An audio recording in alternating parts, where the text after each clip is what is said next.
Nails done. I like the girls with the nails done.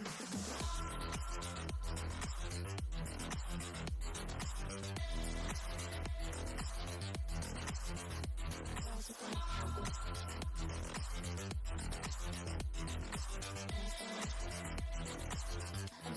with the nails done.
Oh, I've got to cut the noise off there. Sorry about that. I lost the sound halfway through the intro for some strange and odd reason, and tried to get it back, so you didn't hear anything for the first part of that game. That was Kerfuffles. He's in the chat. He's a mod.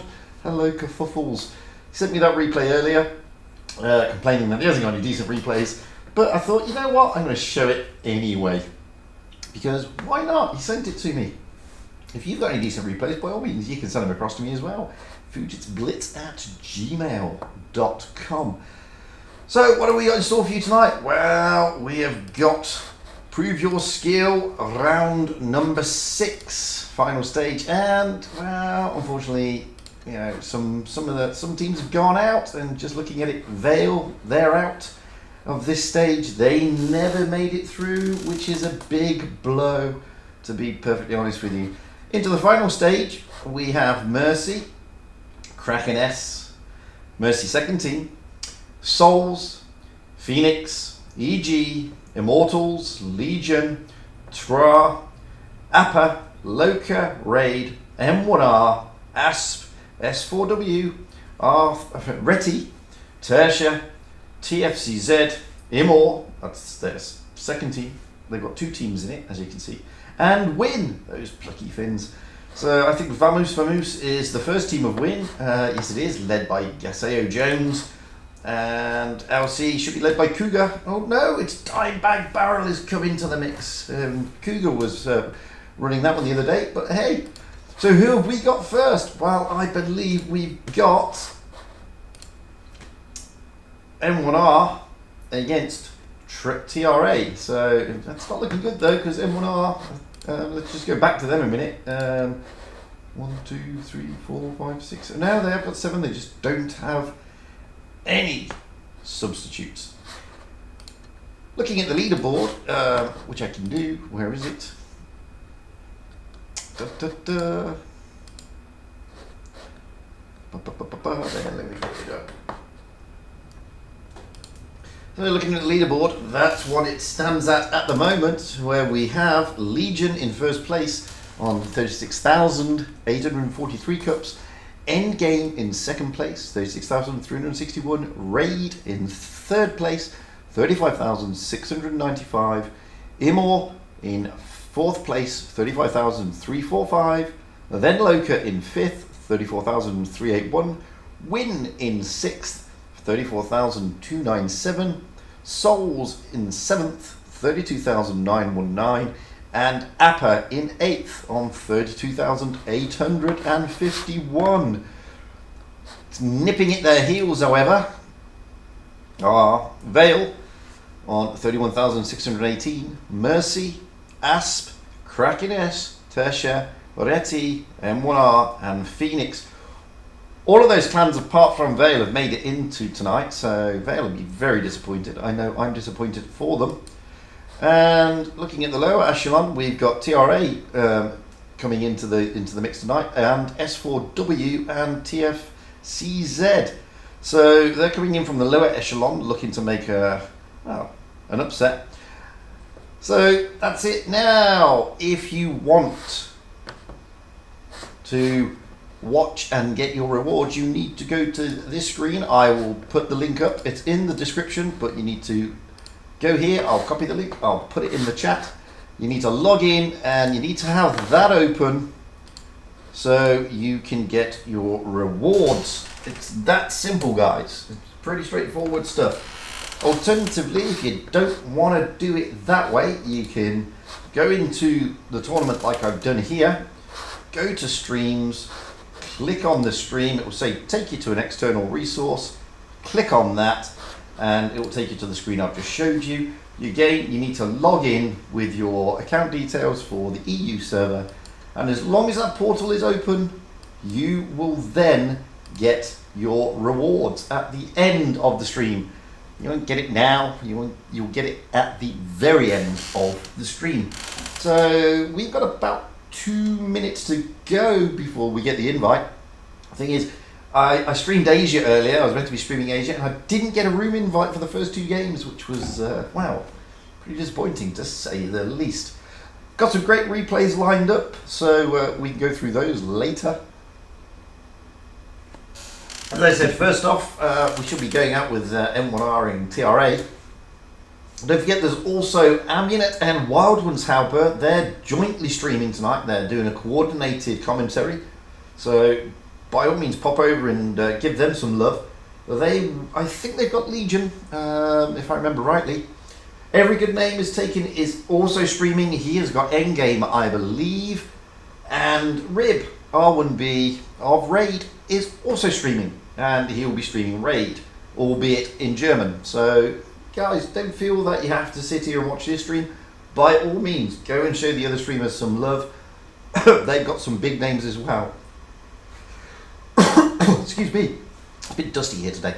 The other thing is, once we get through the first round, the first game, which is M1R and TRA, then we should be picking up the likes of Souls and Loka, assuming they win their first game, of course. So that's the group that we're looking at, Souls and the Loka group.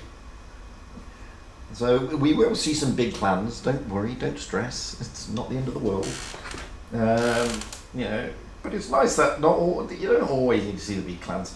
So this group, we should be looking at Souls and Souls and Loka are the two big clans in this group. But Reti are always there, also there. They're playing Loka. They're already into the next stage. They kick off at 32 minutes past the hour. So this game hasn't had a bye in to the last 16. So this is going to be interesting. I don't know much about these two clans, I'll be honest with you. I've not streamed either of them really. Oh look, we've got an invite. It's always good to get an invite. So like I said, I don't know too much about these two clans, I'm afraid. Sorry guys, I haven't streamed you that much. We're going out on Normandy, and as you can see, TRA or Turk Lions, they'll be spawning on the south spawn with M1R. I'm not even going to try and say on the north spawn. That's a little bit of rolling for you. You know, the man, the myth, the legend. Everybody loves rolling. Everybody misses rolling. But there we go. I'm gonna wait for the teams to ready up, because I don't know the players. I don't know their team makeup particularly well, unfortunately. But I'm sure we'll get to know them. We'll get to see them. We'll get to love them. I'm assuming that TRA is a Turkish clan. Well, I know they are. I mean, I know they are. I don't know where M1R are from, so let's have a look. Oh, they're also Turkish. So two Turkish clans against each other. That's an interesting one. Nicely done. So, Battle of the Turks. Because TRA are definitely Turkish. Yep, they definitely are. I know that for a fact. So it's the Battle of the Turks. That's very interesting. Interesting indeed. So it's going to be an interesting game, this one. Normandy is always an interesting map on the tournament circuit. It's always interesting to see the strats that the teams try to play. You get to have some that go through the middle and try and sort of force their way through, you know, and try and get early capid leads. And then you have those teams who just like to sit on that ridge and pick tanks off while toying with the A cap. But we'll see. They've still got just under 3 minutes before we roll out, so we've got plenty of time, let's be honest. I'm going to have a sup of coffee if you don't mind. On the Asia server earlier, have I still got that open? Why have I still got that open? That's a bit stupid of me. Sorry about that. That's me being daft. I forgot to close it. What a moron. See, this is what happens when you're running multiple screens at the same time. You have one open, you forget to close the other one. I've just looked across the OBS saying, what on earth am I doing? So apologies for that, but you didn't see anything spectacular anyway, to be fair. You just saw my live stream feed, that was all.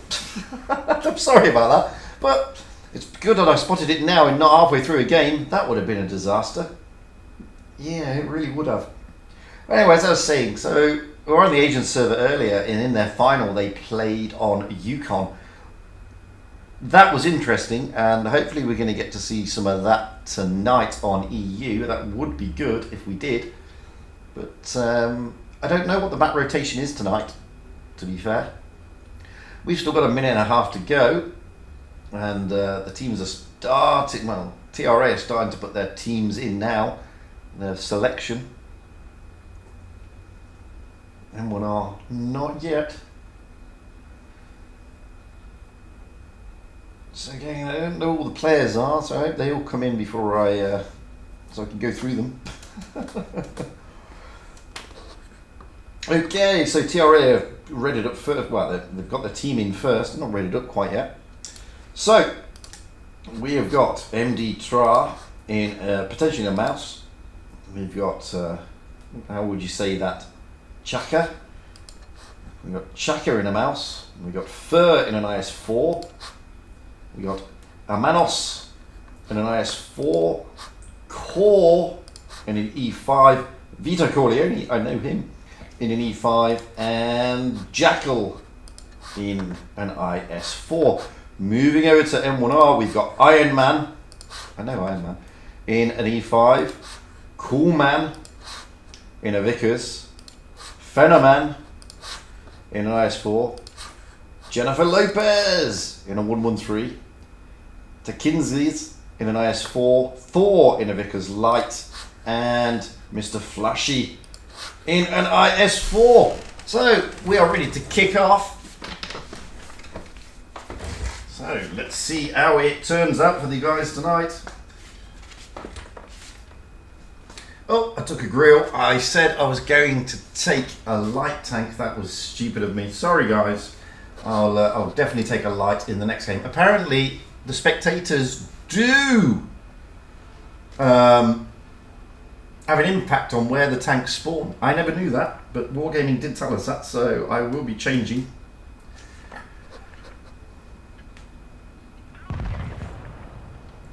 So first and foremost, let's get up high and to the back of the map. Oh, I want to do that. And so we've got the glitch again. Get down, get down. Yeah, we have this glitch on Normandy, unfortunately. There we go. So already Thor in the Vickers Light of M1R is going down along with Cool Man along the beach, trying to get those flanks in. I'd like to get up high without the glitch. Core in the E5 is going to the middle, going to look at that ridge along with Iron Man. And the rest of TRA are also going round the ridge line here, quite heavy. In fact, the 3 IS4s, oh, that's a good shot in from the Vickers Light there. That was Thor getting some great shots from the side there into Manos. Manos is in being focused a little bit there, but look at this push already, led by Vito Corleone, along with Fur, Jacqueline and Manos coming up. They are pushing down, and you've got MD Tra pushing in the mouse, who are really taking on Iron Man. Iron Man is in serious trouble here. Iron Man goes down, taken out by MD Tra. Now we've got Mr. Flaushy, he's also in trouble. He goes down. This is a big turnover by TRA at the moment. Phenomen is now next on the list by looks at it. Vito Corleone is looking worse for wear there in the E5. So is Manos. But, oh, there he goes. Vito Corleone goes down, but so does Thor in the Vickers. He also goes down. Manos goes down. Now the Mouses are going to push on to Phenomon, along with Fur and Jackal in the whole of the team. And there goes Phenomon. Now who are they going to target? They've only got 3 tanks to look at. They're going to look at the Light and Tankiski. Core is in trouble. Core goes down. Now it's 4 on 3, but look at these Mouses. Look how much HP they've still got, along with the 2 IS4s.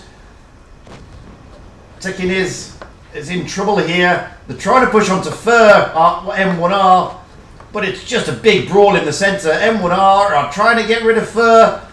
Look at the Mouses come in. Look at Jackal come in, trying to knock out Jennifer Lopez. I think Fur's going to go down first, though, for TRA. No, Jennifer Lopez goes down. Fur bounces. Very important bounces for Fur there. Might be enough to get him out of the danger. He's got a Vickers Light of Cool Man. Cool Man bounces. The Mouses are pushing on Takinski. Oh, but there he goes. Just leaving Cool Man left in the Vickers Light. He's one shot now. There he goes. It's all over. TRA take it.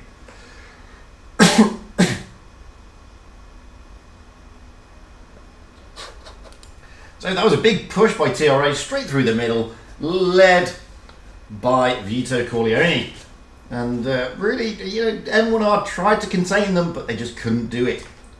Great stuff. That's very aggressive from the start. Switching the spawn points now. M1R I've read it up already. I've got Iron Man in an E5, Core Man in an E5. I can't remember, sorry. Phenomen in an IS4, Jennifer Lopez in a 1.3, Takin Seas in an IS4, Thor in an E5, and I've forgotten your name again, sorry. Oh, Mr. Flaushy in an IS4. Moving over to TRA, we have got MDTRA in an E5, Chaka in an E5, Fur in E5, sorry, forgotten your name again. Oh, Amanos, there you go. Amanos in an IS4, Core in a Vickers Light, Vito Corleone in a T62A, and Jackal, of course it's Jackal, is rotating out. No, he's not, he's going back in, and Manos is rotated out. Jacko is in an IS4. Manos is rotated out to BSD, or it's just BSD, so there we go. So already TRA have thrown down the gauntlet. They're saying, we're going to be aggressive about this, guys, and they were very aggressive straight out of the blocks there. Are they going to do the same thing from the opposite side? Well, we don't know, but we'll find out very shortly.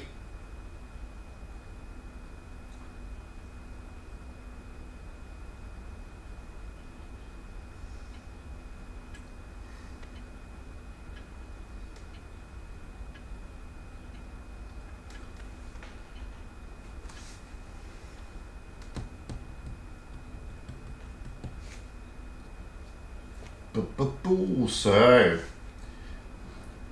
I'll try not to go so high this time, because there's a glitch that some of the maps have, that when you go too high you see everything goes a bit mad with the free cam.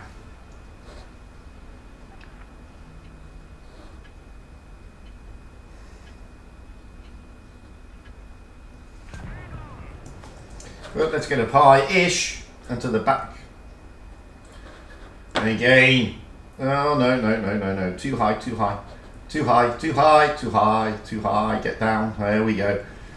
So already, you can see a different strategy here from TRA. Core is gone in the Vickers Light right to the top, and TRA this time holding this ridge in between the caps of B and D. M1R, oh, 4 gets a smacking from the Vickers as he tries to cross. Not too much though, and the D-cap, oh, he gets another smack this time from Core. So Vito Corleone, I think it was, actually got the first shot in. So as you can see here, they're pushing through the C-cap already. M1R this time being aggressive. Phenomen really forward there in the IS4. Thor coming around to help out, trying to push down on BSD and Jackal. And Phenomen is really leading this charge.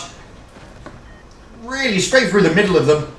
Coolman is with them. Mr. Flausch is with them. But look at this. Phenomen is going to go down. But surely they're going to take Fur with him. No, Fur does go down. So they've both lost a tank. But let's be honest with you. I mean, this is good, aggressive play again. Vito Corleone trying to come in to help Chaka. Chaka is really worse for wear here. And there he goes. Chaka's down. So 2 tanks down for TRA. But 2 tanks down now for M1R as well. They've just lost Thor.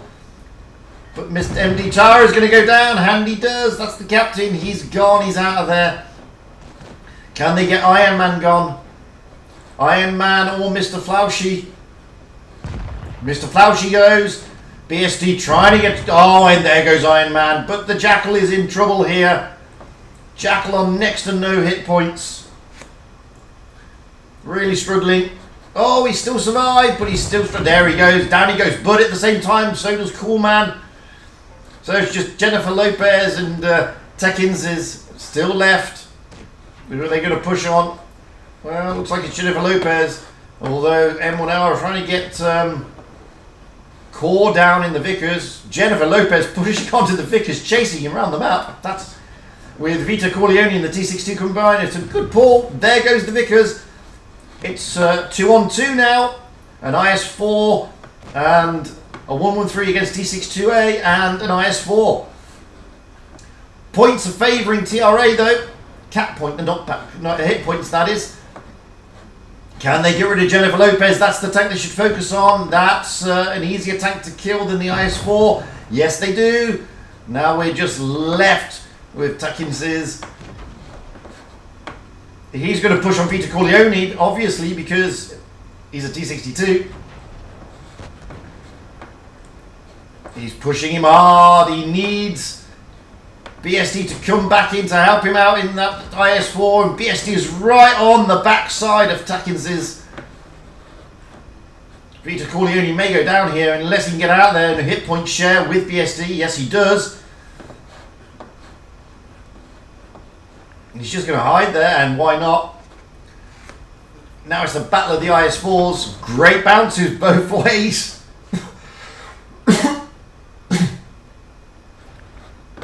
BSD just trying hard to get something, anything onto him. That's a good shot by Tackins, and it's an equally good shot from BSD. Tackins is down now to 650. A generous 2-shot. Whereas BSD is almost 2,000 hit points. Vito Corleone just needs to sit back and not get involved. He's only got 113 hit points. He's going to try and get a shot in. Oh, what a shot! Takes a great shot. He can now just HE him. BSD can HE. He can put an HE round in. He's only got 37 hit points, but he doesn't need to. He takes it all out, and TRA take the victory. Oof. Great stuff there. As you can see, hit point wise, 3,000 in it, but that's not much really when you get to these levels. And M1 are doing their best. They're taking it right down to the wire, trying to turn them over. But BSD and Vito Corleone, I mean, doing amazing amounts of damage. Takinses in the IS1, Jennifer Lopez also churning out big damage there. Really nice stuff. Great to watch. We're going to have a bit of a break now. Who is this? Oh, hello. Hello. So, I'll wait a bit and see if any more teams have finished their games yet. Don't know. Let's see. Let's check. Let's find out. So at the moment, Souls. So TRA will go up against Souls. He's already got a bye, and they'll kick off in about 20 minutes. And Loka are already, they've already got a bye into the next round anyway. They are with Reti, all going off in about 20 odd minutes. So I'm going to stick a replay on, and if you don't mind, get a coffee. Now somebody, basically I did a stream the other day with Amunet, and I've stolen a load of replays from her. But this one hasn't been stolen. This was sent to me direct, and it was from that one Zook of the clan Punex. So hopefully it's a long replay, because I just need to go get a coffee. I'll be right back.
Okay, so it was a smasher, but hey, it doesn't matter. Still a great replay. Fantastically done. Big steel wall. Oh. Sorry about that. So that's the one Zook. Still got plenty of time. He was with Blixter as well. That's the same clan, Punix. So who else have I got out there who's sent me a replay lately? Oh, I don't know. Let's have a look at Dandy. This is what I stole from the stream I did the other night with Amunet. This is Dandy of PGMT, rolling out in the IS4.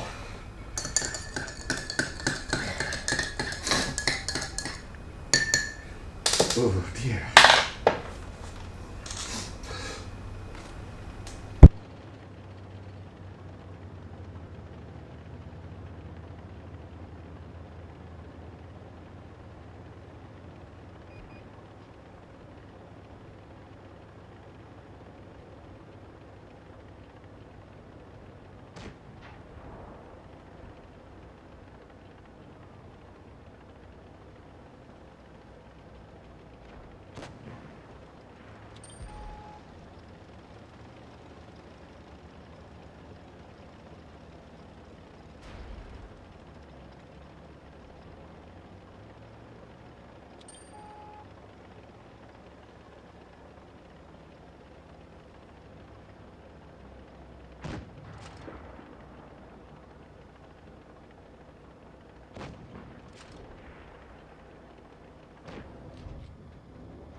I mean, that's a great game. You wouldn't have thought that. You didn't look like you did much, but it was a great game.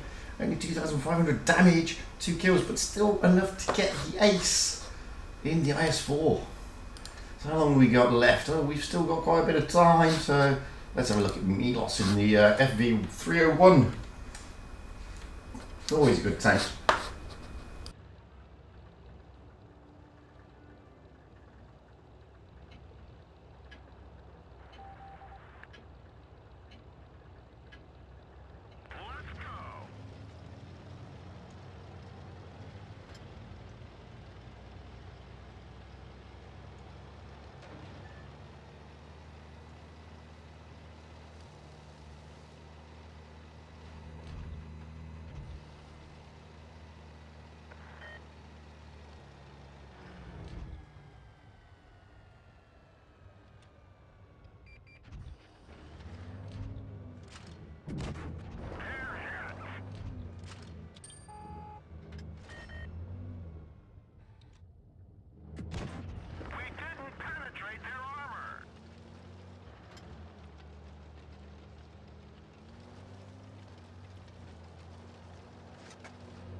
so many positive ways. Maybe we can't lose.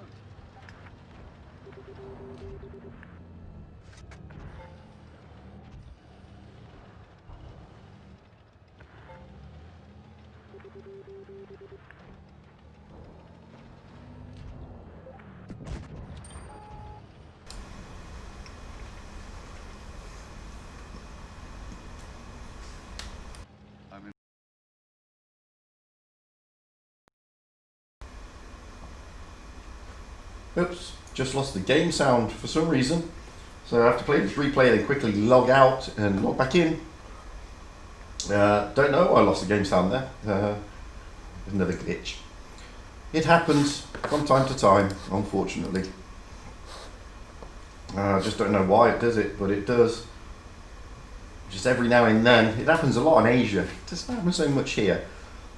But we've just lost the game noise, and obviously we can't have a tournament with no game noise. That would be daft. So I'm just going to leave this replay, and then I'm going to log out and log back in again if you don't mind.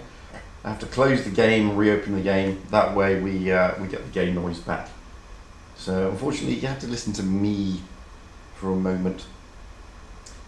I do like the FV301. It's a great little tank. I like all the English lights. I think they're fantastic, to be honest with you. Really good addition to the game. A lot of people keep saying they're OP. One of the most overused terms ever. It's not the tank that realistically is OP. It's actually the player. It's the way the tank is played that makes it OP. To be honest with you. And you know, let's be honest, Milo is playing this is particularly well, to be fair. Oh, I don't know why the game sound suddenly decided to have a hissy fit. But it does happen on occasion, every now and then. But don't worry, we'll get it back. It just means I have to log out and log in. Great move there by the FV of Milo. Can he take him? Yes, easily done. There's one tank left, it's TD. Where is he? There he is. Oh, big TD as well, but look at this. Big bounce. 640. Now he can just drop that adrenaline out. Oh no, he's already dropped it. He's going to out DPM him, realistically. I mean, look at this. Boom, boom, boom. Get around that corner, allow the object to come in. You can take the cap as it is, but there's no need. Might as well just kill him. He's focused on the object. He's fired. Track him. Oh, that's right. Track him and smack him. Track him again. Nothing like a perma track. And third time's the charm. There we go. Left him on. He's a two-shot now, realistically. There's one of them. Can he get a high roll? No, he cannot. Leaves him on 44 hit points, but look at this. Boom. Dagger, dagger, dagger, dagger, dagger. Lovely. There we have it. So, boom. It's all over. Great game there. So I'm just going to close the game. The reason being is because I've got the game sound and I'll put the game back on again. So just bear with me. We'll get the game sound back. After doing this, he says, hopefully. Hoping and praying. Sometimes it works, sometimes it doesn't. And there we go. Game noise is back. So, sorry about that. It happens. So we're kicking off in 7 minutes, so I don't have enough time for playing on a replay, so I'm going to open a container.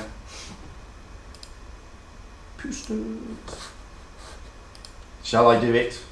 Shall I do it? Shall I do it? Alpha Predator container? 8,000? Shall I do it? Is it worth it? What's the drop chance? 4%. It's not worth it.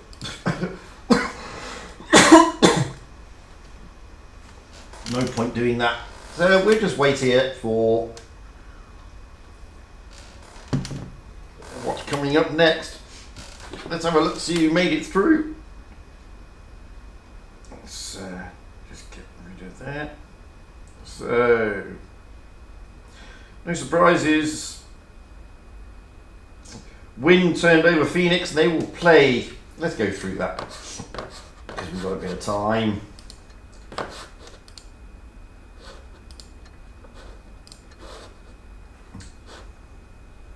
So, Win turned over Phoenix and they will play APA. Legion will be playing Imor, second team. Raid turned over S4W. And they will be playing ASP with Mercy playing Kraken S. And I think that's Mercy's second team. TFCZ lost to Tesha. And Tesha will be playing Mercy's first team, with Endgame playing Imor's first team. TRA we just saw turned over AMR1 and they will be playing Soulsnet with Loka against Reti. So that's the lineup going into the next round, which is the round of 16. We've just got the invite, so we may as well drop in there. Let's go. And we have got Souls against Tra. And it's the Emulator Gang. They're obviously sort of taking the mick out of themselves slightly there.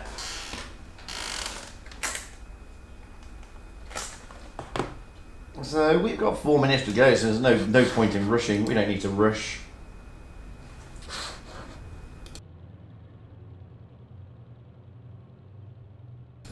Unfortunately, we're on Castilla, which is, well, it's an interesting map, let's say. It's different for the tournament circuit. It becomes a very stalematey map in certain respects. As Aminet said the other day when we were streaming, it's a camper's paradise, is Castilla. And to an extent she's right. I mean, you do get more camping on this map than any other map on the tournament circuit. It's a tricky map indeed. But anyway, looking at the teams, we got MD Thra, not rated up yet. We got BSD, Chaka, Manos, Core, Vito Corleone, and Jackal. Looking over at Souls, we've got Pampagula, I believe that is. Yes, it is. Internet. I'm just going to call you Internet because I really can't say that and give it any justice. Was a Winaka. Then we've got Pan Pachong. Although I'm apparently being told I'm saying that wrong, but sorry, Pan Pachong. Then we've got the Gengar, Valkyrie, Winner, and Wonderkind. So none of them are rated up yet fully, neither team, but they have got 2.5 minutes, so there's plenty of time. Oh no, Souls have now rated up.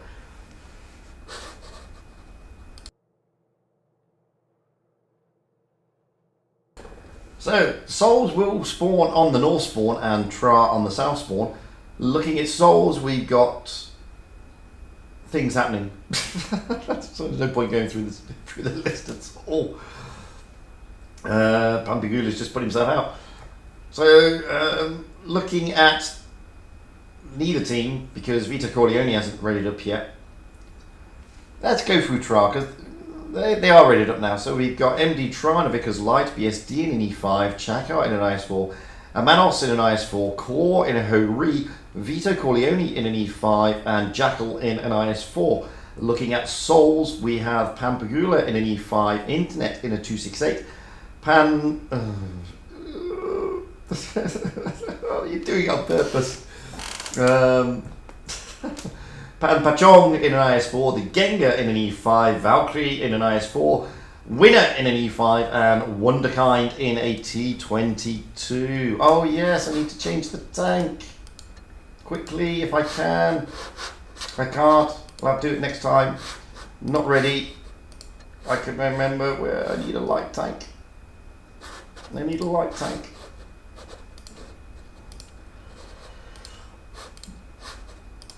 There we go. Stick myself in a light tank, it will not affect them.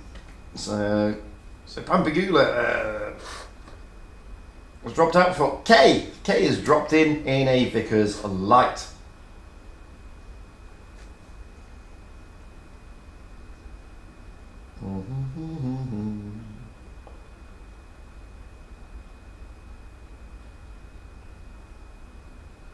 do you mean 4%? 4% what?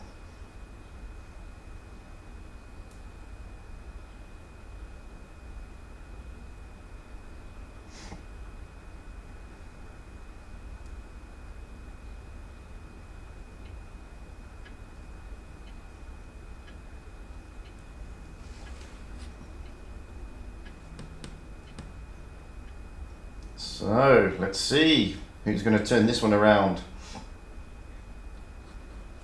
I mean, Souls at the moment are top 8, so you would put the money on them, to be fair.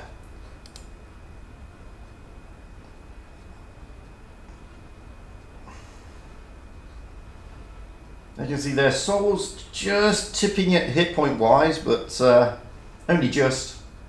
Only 200, nothing really to write home about. But let's get up high into the back of the map straight off the bat.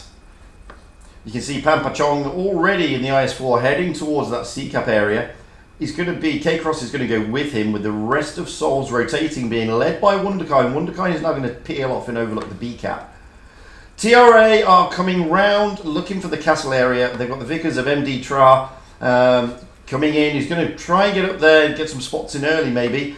And Jackal just behind him. Chaka in the IS-4, you can see there, is going to overlook the B-cap with the rest of the IS-4, with the other IS-4 of Amanos and the E5s coming in to go up high as well. Winner of Souls is the only one coming over this area at this moment in time, which is interesting. With Wunderkind now rotating back a little bit so he can get shots up on the hills. Valrider is here. I keep calling him Valkyrie. I don't know why I call him that when he's Valrider. Trying to get shots into that IS-4. Side scraping nicely off this building. It's a really good position to be in. And you can see K-Cross in the Vicar's Light. Trying to get shots across as well. And rotating back down. Genga and Internet now coming in to help out. Genga in an E5. Internet in a 268. He's going to help. So Wunderkind is going to go up to help out Winner.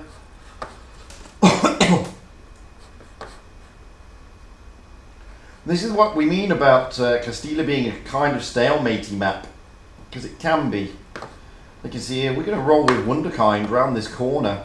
See if he can get shots into that. Oh, he gets a great shot into the Hori of Core there.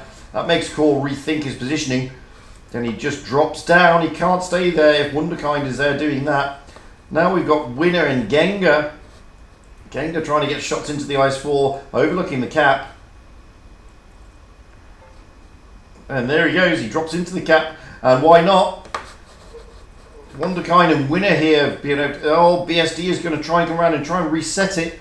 Wunderkind and Genga. Wunderkind is still up there. Genga knows he's going to reset it, and he does reset it. So Genga drops out of there.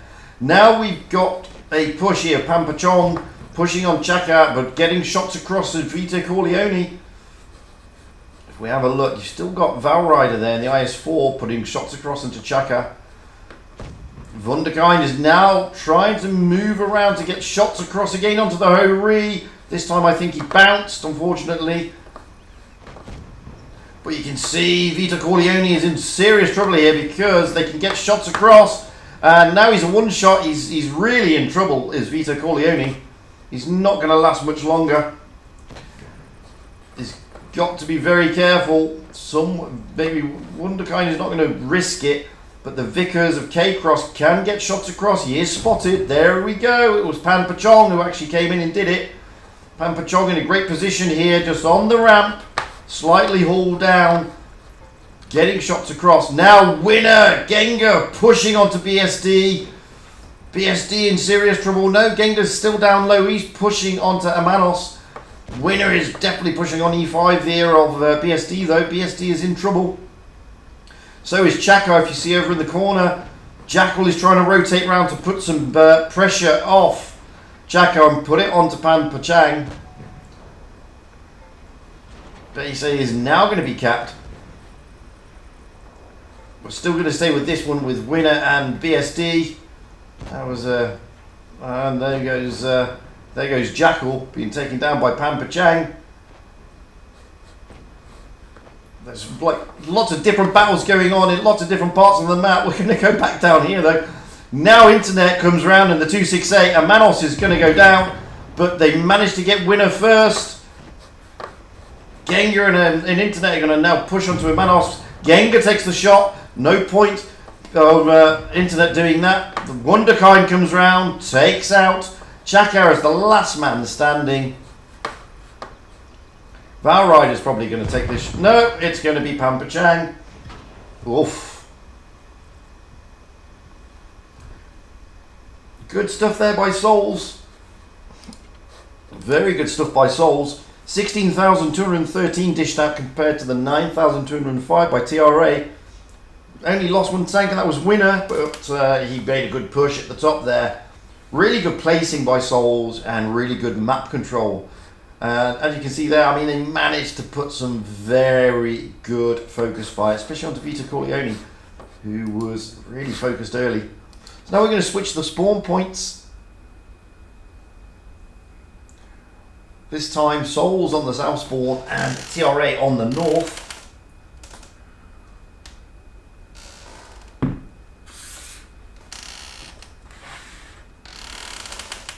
Oh, I don't know you. Who are you? Day. I'm going to call you Day. Sorry if I pronounce it wrong. So, no teams ready. Yeah, I've got about 50 seconds. So, looking at TRA, we've got MDTRA and STB1, BSD in an IS4, Chaka in an IS4, Fur in an IS4, and Manos in an IS4, Core in an E5, in Day in Avica's Light. Moving over to Souls, Internet in an IS4, Pampachanga in an IS4, the Genga in an E5, Valrider in an IS4, Winner in a T22, Wunderkind in an IS4, K-Cross again in the Vickers Light.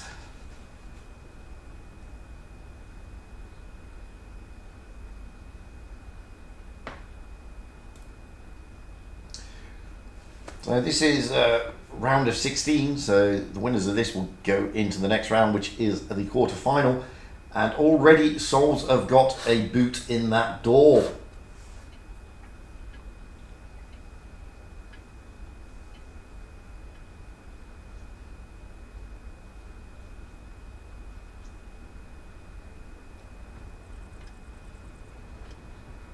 So, our Soul's going to do it again.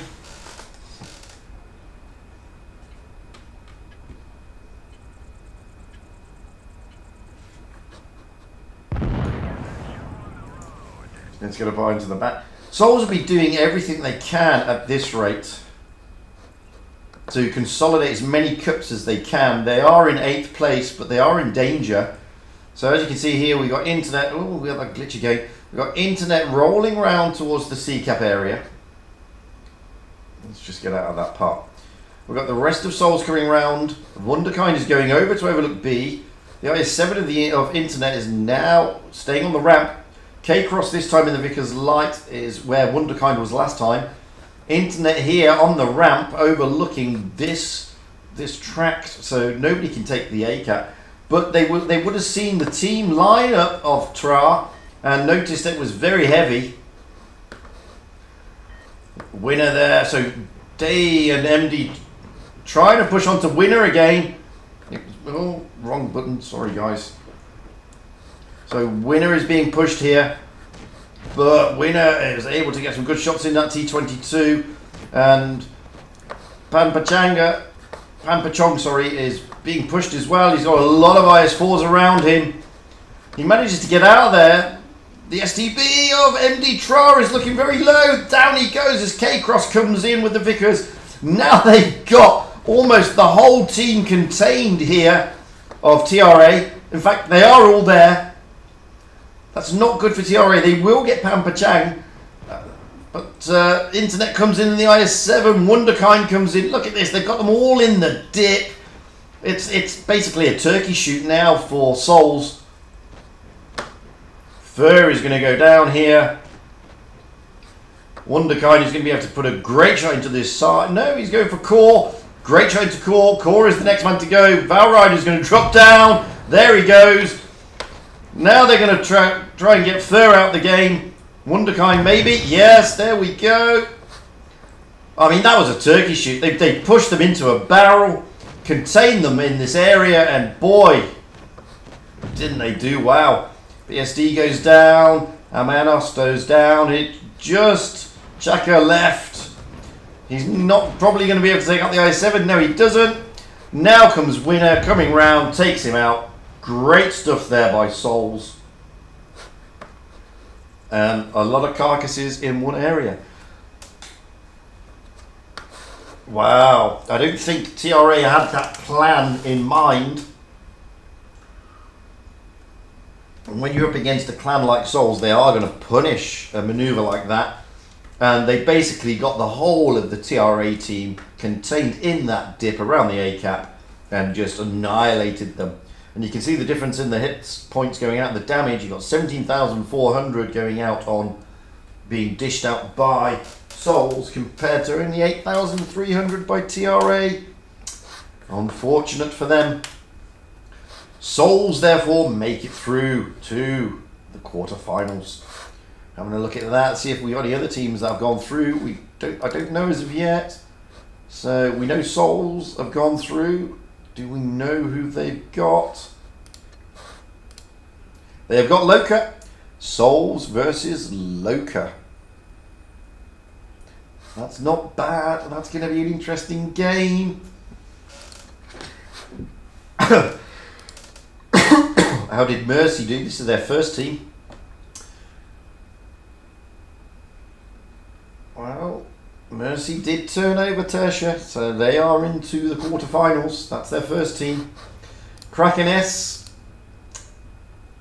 Well, they're still playing Mercy's second team. So we don't know yet. That's the Mercy second team. EG. Oh, they are still playing against Immor's first team. Legion. Legion is still turned over Immor's second team, and they will be playing APA. APA also looking to consolidate as many cups as they can. They're also in the danger zone in the top 8, but they have now got Legion in the next round, whereas Souls have got Loka. That's not to say Loka are worse than Legion, because they're not. But I guarantee you this, Souls will be... I'd be hoping that APA do not win against Legion and that will Legion turn them over and that they can put a good game against Loka. But we'll see. TRA are out. APA we know. Souls we know. Raid. They've turned over they've turned over ASP. They will face Mercy. Lost my camel. That's their second team, I believe. In fact, it is their second team. Who did they play? Oh, they played Kraken S. And then we're looking at Win. Did Win get through? No! Win lost to APA. It's not going to be too much of a blip for Win, to be fair. They've got a good lead over APA on the leaderboard, to be honest with you. So Win... As they go out at this stage, they are in 6th on 34,000 cups, where APA are on 32,000. So they've got a pretty good lead. Now we kick off in about 20 minutes. So I'm going to play you some replays. I'm not going to play my special replay, my super special replay until later. So you can have a look at Indigo of Mercy going out with Wonderkind in a tune. Indigo in the Grill 15 and Wonderkind in the T22.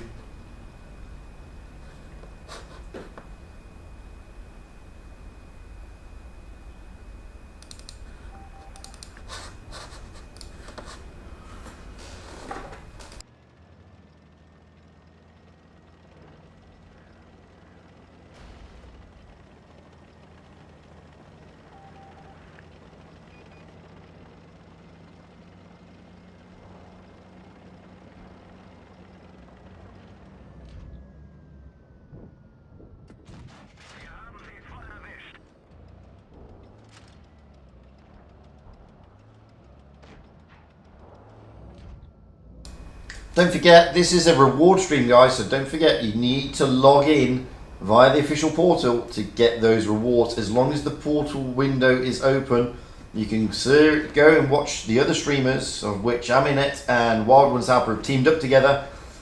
There's Every Good Name in Taken and also Rib. They're also streaming. So don't feel that you know, just as long as this portal window is open on the game website, then you will be fine. No good you watching it via YouTube, you won't get the rewards, you must log in.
What a surprise, it was just Wunderkind and Indigo left. Oof. And great game there in the grill. But remember that 6,000 damage in the grill? It was something special to show you all after the quarterfinals, just before the finals actually. So as you've mentioned it, yes, let's play it. This is Holy Poppadom rolling out on the 50B. And we already know it's an ace because he said in the chat, did I get his ace? Yes, I did. This is it now. Excuse me while I chomp on a fruit pastel.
Not a bad game there, Holy Poppadon.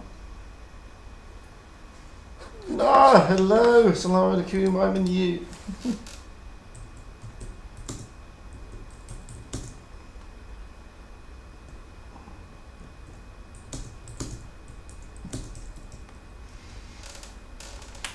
Not a bad game at all. 5,486. Nicely done. Well deserved mastery there.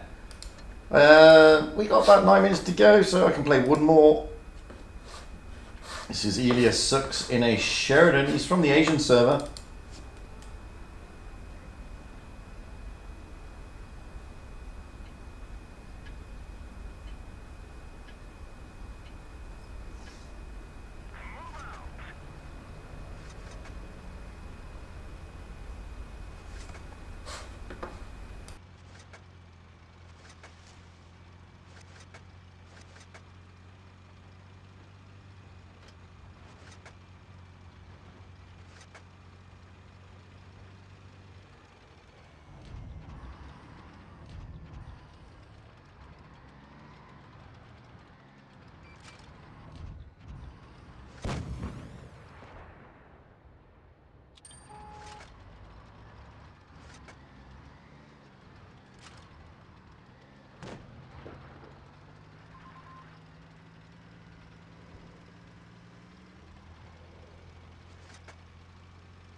I'm now hoping that I've got enough time to finish this replay. 5 minutes.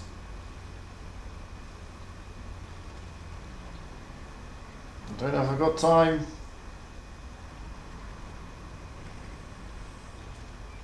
Hopefully.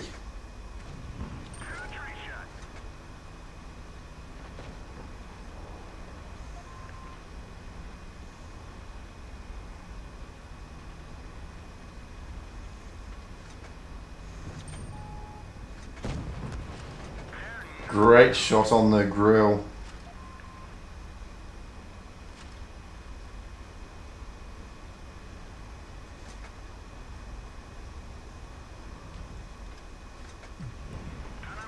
Oh, low rolls the AMX.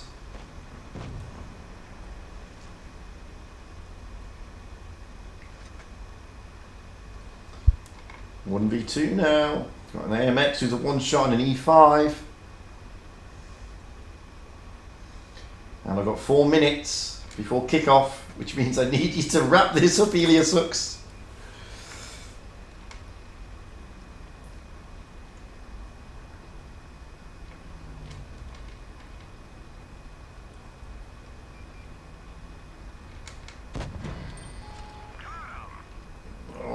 But that E5 is at least a 3 shot, which means that's at least. Oh, Elias Hooks, I may have to cancel the replay. I've got 3 minutes and there's 2 minutes to go on the game. And, unless you ammo rack him. Of course, you could ammo rack him, but I'm going to have to cut the replay short very, very soon because we kick off very, very soon. Oh no, I can't, it's very, very close, it's too tight dimension. Is he going to get another shot in? He's down 5,500 already, am I going to get another shot in before I need to close it? Come on, get it in, kill him.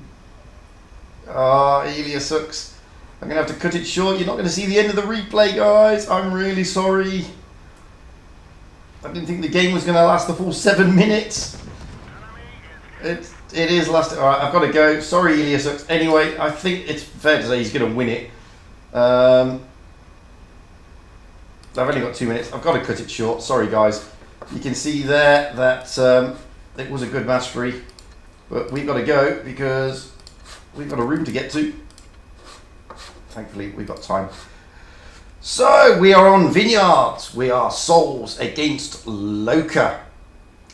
We've got Souls on the south spawn and Loka on the north spawn. Looking at the teams, Internet is readied up in an E5. Pan Sultan, I believe, is rotated in an E5. The Gengar in a T22. Valrider in a Vickers Light. Winner in a T22. Wonderkind in an IS7 and K-Cross in an IS7.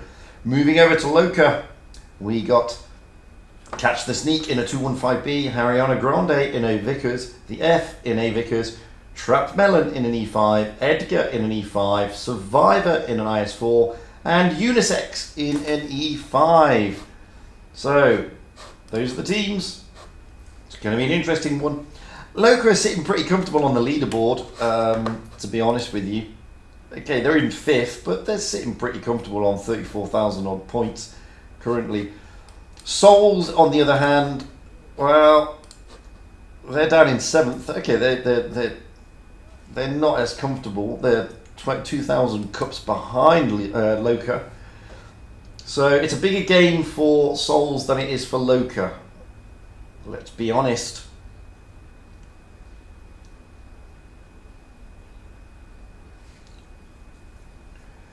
But we will be rolling out just under 20 seconds.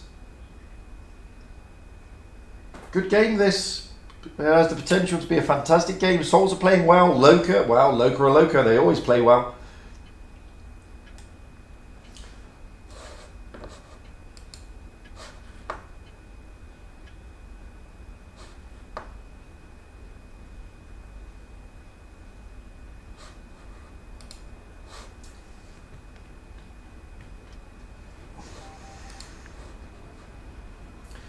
So you can see hit points again, not much in it, but not much separates the two. So let's get a pie straight away into the back of the map and see where the teams are going. So already we got Valrider in the Vickers Light making a beeline for the middle area. Looking at Loka, the F, and Ariana Grande also making a beeline for the A cap. Trying to get those early spots. So Valrider drops into the B cap, tries to get the early cap advantage. Gengar and Winner are coming around in their T22s to the old ruins. You can see there Catch the Sneak, Survivor 99, Unisex are all down towards the city area of the map. With Edgar and Trap Melon here in the E5s, just covering the retreat of the F and Ariana Grande in the Vickers. So, cap point wise, it will go to Loka first. They got the first caps. Looking at the way that souls have come up here, we've got the E5s of Internet and Pan Sultan. They'll be looking to push onto the A cap. They are not aware that Survivor 99 is over there. The F is going to look to probably drop into the C cap. You can just see him over there. Catch the sneak. And Ariana Grande, along with Unisex, are just on the corner of the city. The way souls have lined up here, they're rotating. So souls are doing a rotation, which is interesting. Pan Sultan sticking his nose up. Internet sticking his nose up. But I'm interested in seeing what Wiener and the Gengar are doing. They are rotating through their spawn towards the city area. They know that the F is just dropped in there to cap. They don't know it's the F, but they know that something has dropped in there to cap. So Internet here trying to get shots into Survivor 99, not being able to do so. Pan Sultan just here, but at the moment Loka have got the advantage. They've got the cap points. You see the T22s there. Gengar and Winner are just considering whether they should push. The F is now rotated round onto to help out Survive. Oh, that's a good shot in. That was Pan Sultan, I believe. But Pan Sultan gets really smacked for his troubles there. Valrider's come in to try and support. Oh, now Internet gets a bit of a smacking from Survivor 99 in the IS-4. Wonderkind here, considering whether or not to attack down onto Edgar. He gets a good shot in. Pan Sultan comes around to help Wonderkind. So does K-Cross in the IS-7. This could be a push by Souls. T22s are pushing into the town, so yes, Souls are going to do a double push. The T22s towards the C-Cap. K-Cross, Wonderkind and Sultan, oh, they seem a bit edgy though on their push. They're going for all the caps. Edgar here may be in trouble. He's pushing on Pan Sultan. Can Wonderkind get round and help out? Wonderkind gets smacked around a bit by Trap Melon. Pan Sultan looking delicate here. Trap Melon's going to come in and help out and take him out maybe. No, he doesn't get to take him out. But Sultan is going to go down. He's a one-shot. Valrider is also a one-shot. And it goes to Loka, who held their nerve there.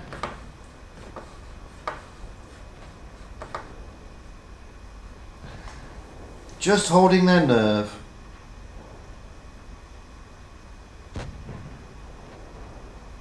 It is over. They're just shooting now. But it's definitely over. Loka definitely got the points. There we go. So, not much separates them damage-wise. 9,400 dished out by Souls against the 12,571. But they did lose 3 tanks. They lost Valrider, Internet, and Pan Sultan to Edgar and the F. But that was enough. That was enough for Legion. So, we are switching the spawn points here on Vineyards. This time Souls on the north spawn, Loka on the south spawn. Pan Pagula comes in the E5, Pan Sultan in the E5, the Gengar in the T22, Valraider in the IS4, Winner in the T22, Wonderkind in the IS7, and K-Cross in the IS4. Moving over to Souls, we have Catch the Sneak in the 268, Ariana Grande in a T22, Spitfires rotating in an E5, the F in a Sheridan, Trap Melon in an E5, Edgar in an E5, and Unisex in a 215B. So Spitfires rotating in there for Survivor 99. Somebody changed their tank. I think it was Valraider. I think he's gone into an IS7. So it's going to be an interesting.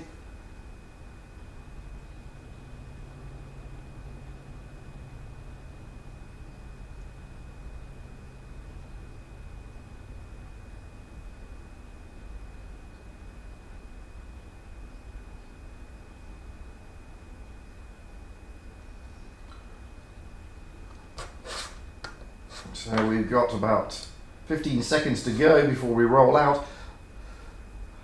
Loka looking good in that game, and they've already got 1 foot in the semi-final.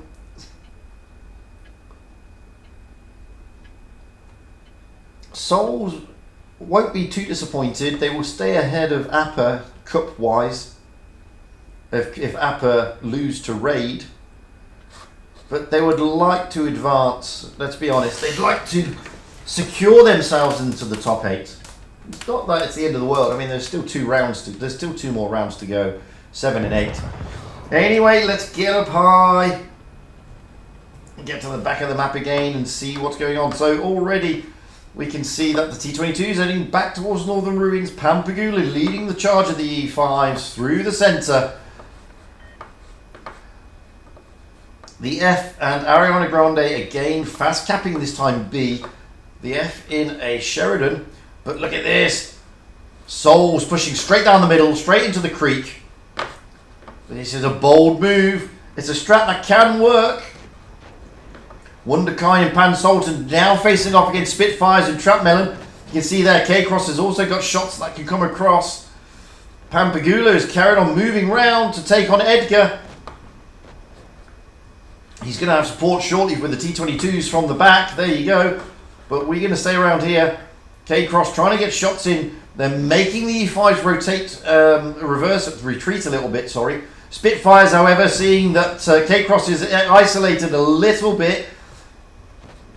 Oh, the F fires in a missile and gets it nicely. K-Cross is now in trouble. He needs Pan Sultan and Wonderkind to put pressure onto Spitfires and Trap Melon. K-Fire gets one across over into the Ariana Grande.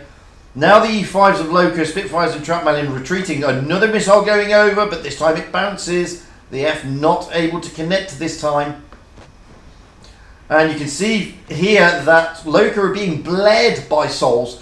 The Gengar rotating all the way around, trying to come round here to help out.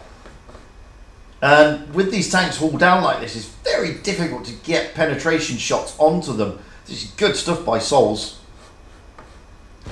Valrider, however, let's go up there because Unisex and Edgar have seen a danger here for Valraider. He's very isolated now. He's all alone. He needs to get as much damage into Edgar as possible. Wonderkind. Oh, they're pushing though. We got to get back to the push. They're pushing on Spitfires. They've already taken out Trap Melon. Spitfires is about to go down. There goes Spitfires, but Wonderkind also goes down. Now they're pushing on Catch the Sneak. Catch the Sneak goes down. In the meantime, we've seen Valraider go down. Now they're pushing on the T-22. Ariana Grande. That's a bounce. There goes Pampagula. But Gengar and Wyner come in. They take out Ariana Grande. Now they're going to push on the 215B. 215B knows this. Unisex drops his reactive armor. Maybe they're going to look for Edgar instead. K-Cross is coming in. Edgar goes down. This is good stuff from Souls. Down, however, goes the Gengar. Pan Sultan comes in. K-Cross is there in the IS-4 taking on the F. Pan Sultan is looking here to get rid of the 215B. He's got support from Wyner.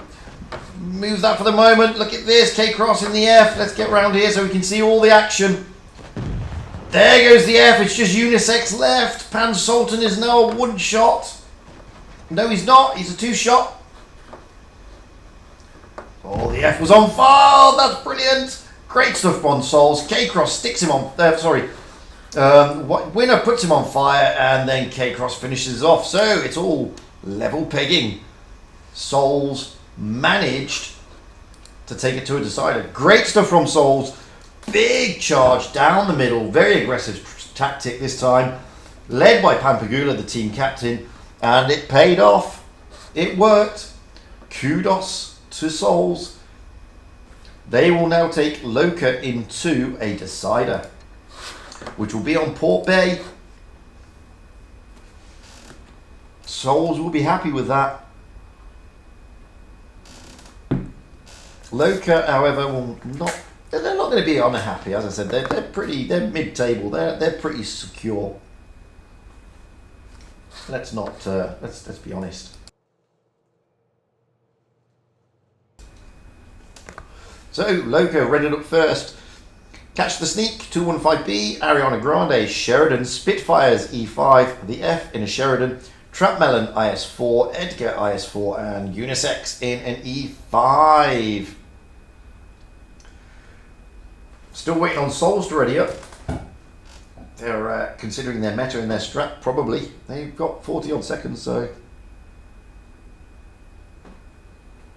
So we got Pampagula in an IS4, Pan Sultan in an E5, the Gengar in an E5, Valrider in an IS7, Winner in a T22, Wonderkind in an IS4, and K-Cross in a Vickers Light. So it'll be interesting to see how Souls turn this, if they can, or if Loka are just going to battle down the hatches.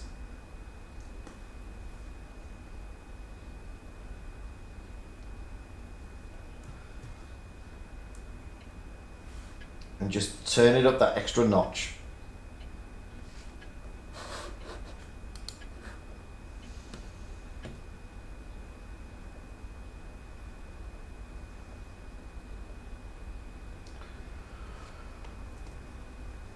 Souls will be confident after that battle. Let's not discount that.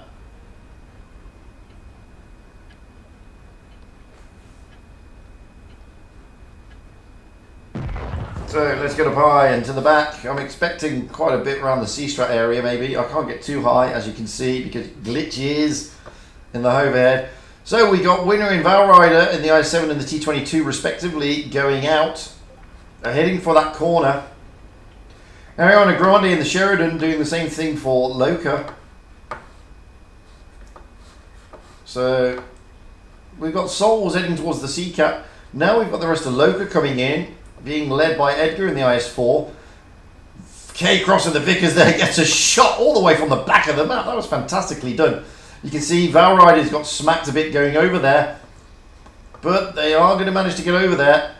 Now Edgar and Trapmelon are moving in. Edgar very aggressively towards Pampagula. I can't go up too high, guys, because it glitches. This is very aggressive strat by Edgar. Now Trapmelon and Spitfires comes in to help out. The F firing the shots off there in the Sheridan into the Gengar and gets a good shot in. Shots coming across from the other side of the map. You can see there, Winner and Valrider are now over the other side. But look at this, there are 4 tags. He gets another, the F throws another missile in, this time into Pampagula. Wonderkind, they're slowly being bled, our Souls.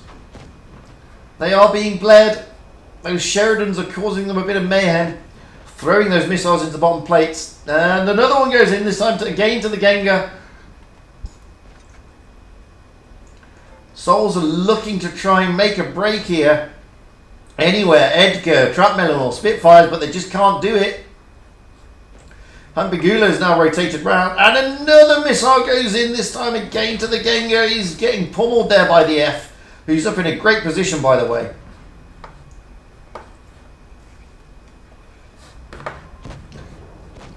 Ariana Grande is making a move, and down goes Valrider. He goes down.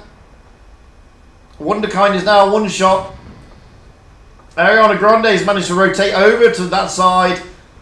Now the push from Loka. They know they can feel it. There goes Winner. Wonderkind is going to go down here.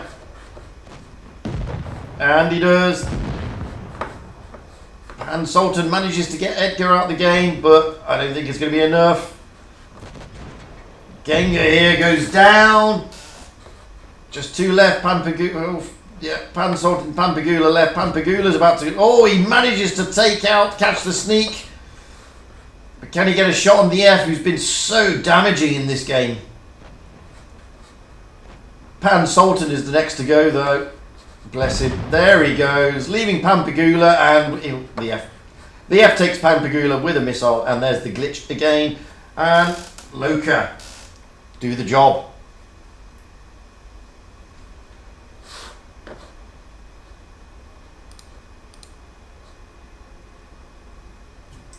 So Souls will not be progressing into the semis. It will be Loka, and they did it convincingly. The F throwing missiles around and making a lot of them land, really giving Souls a hard time there. Same with Ariana Grande, also in the Sheridan. Goes to show that even after the nerf, the Sheridan is still a tank not to be messed with. Some great gameplay there by Loka. Unfortunately, Souls just couldn't penetrate that line by the cap. They'd love to, but F was in a great position. What can you say? So, oh, and a message. Hello. So, see if anybody else has made it through to the semis.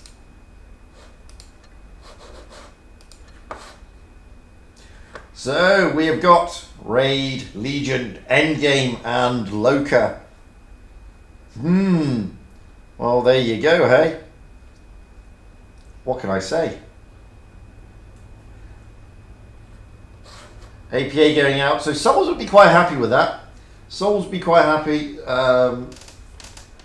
They're not going to be too upset because they are above APA, which means they still stay above APA. So Souls aren't going to be too upset about that. They played well. Can't say any more than that. So who have we got next who I can play? Let's have a look at Libra of the clan. M8.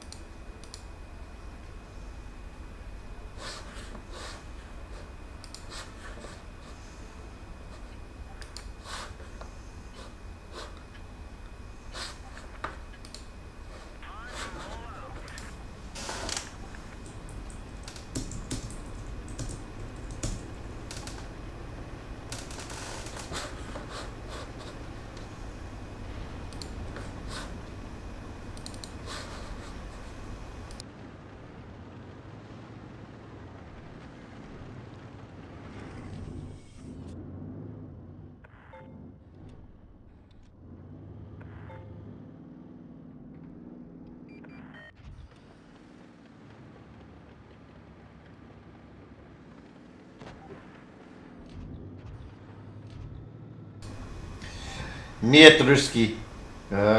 Говорю английский. Я говорю по-русски плохо. No, that's wrong, isn't it? It's я плохо говорю по-русски. Пожалуйста. Английский, пожалуйста.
Максим, привет. Английский, пожалуйста.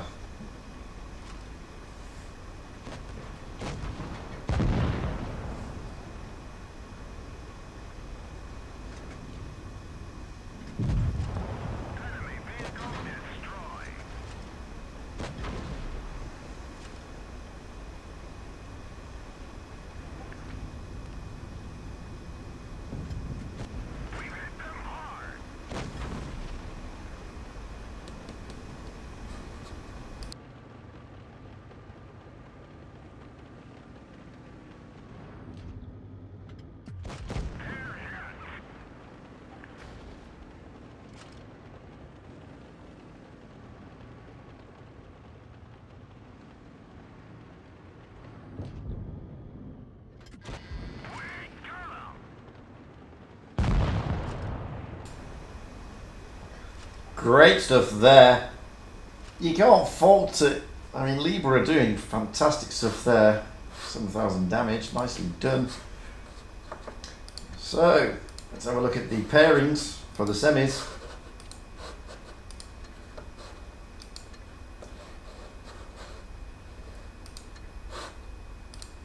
So, it's Loka against Endgame, kicking off in about 10 minutes. Which means Legion against Raid. Wowzers. It's going to be a big semi-final, guys. I have time for one more replay, I think. He says. Hoping. I'm going to show you this. No, I'm not going to show you that. Let's have a look at Toxic Potato. Why not? In the Object 140. Another...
Oh, some great stuff there by Toxic Potato.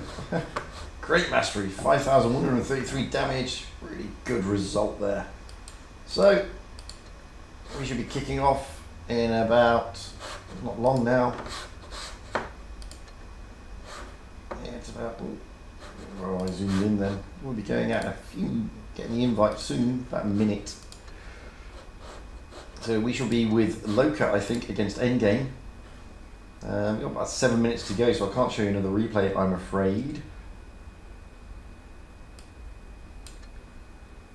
So we're just waiting. We'll get the invite in a moment. Oh, got another container. Give me a booster and an avatar. Booster and an avatar. There you go.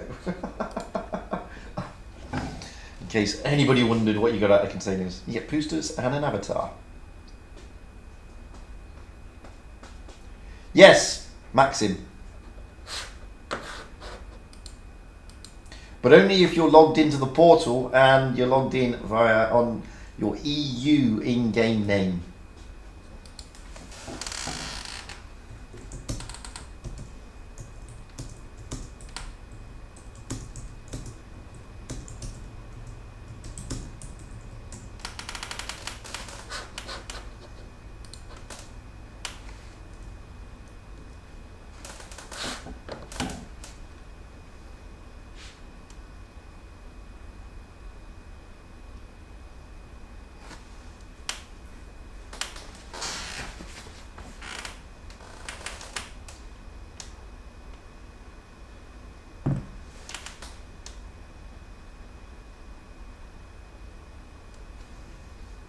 And there we go. There's the invite. So we'll accept it, then come out of the room. Oh, every good name is taken is here. So this is Loka against Endgame. We are rolling out on Winter Loka will be on the North spawn and Endgame on the South spawn. They've got good 4 minutes yet, so no one's going to be coming into the round just yet, and nobody's going to be readied up just yet. They've plenty of time. Always an interesting map, Winter Malinovka, especially on the tournament circuit. It's always interesting to see how these guys play it. Now the Loka guys are turning up. It's a map that sometimes Raid do struggle with recently, oddly enough. But it's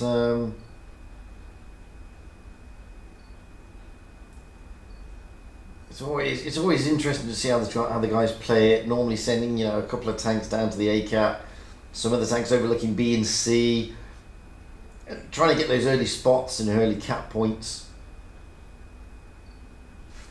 Plus, you can always get good rotation on this map. You can get drop into the A cap and rotate all the way back round to help out, especially if you've got a quick tank. I've seen some good strats where some teams have taken IS-4 straight down the middle. They've dropped down onto the ice and gone down towards the ramp and really dished out a lot of pain. Flanking round, taking the shots onto the light tanks and the mediums that go to the A cap normally, but also getting onto the ramp or sometimes even pushing straight through to flank round.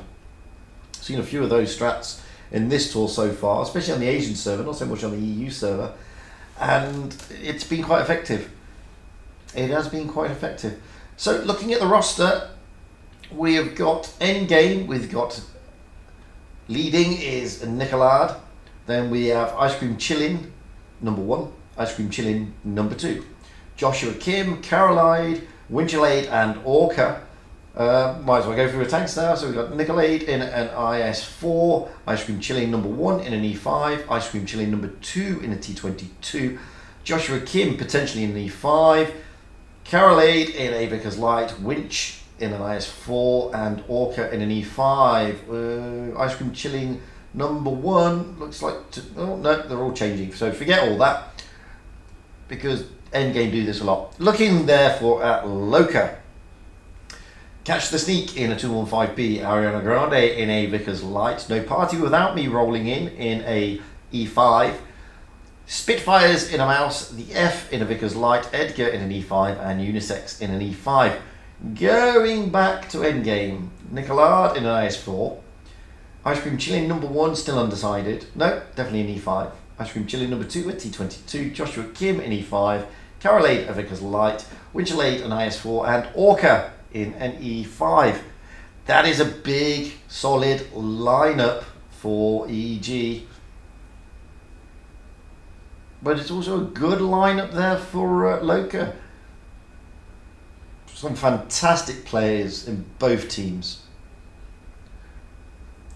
Endgame probably just got the edge on Loka, but as you've just seen with Souls, Loka are able to turn. They played some great gameplay against Souls, especially in the last game on Port Bay. But when Endgame have got the bit between their teeth, really, they very, very difficult team to play against.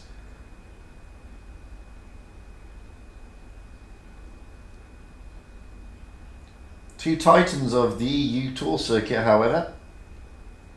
I mean, Loka is a fully recognised top 4 clan. They're not in the top 4 at the moment, but they are a top 4 clan. Let's not beat around the bush here. So 2 top 4 clans against each other.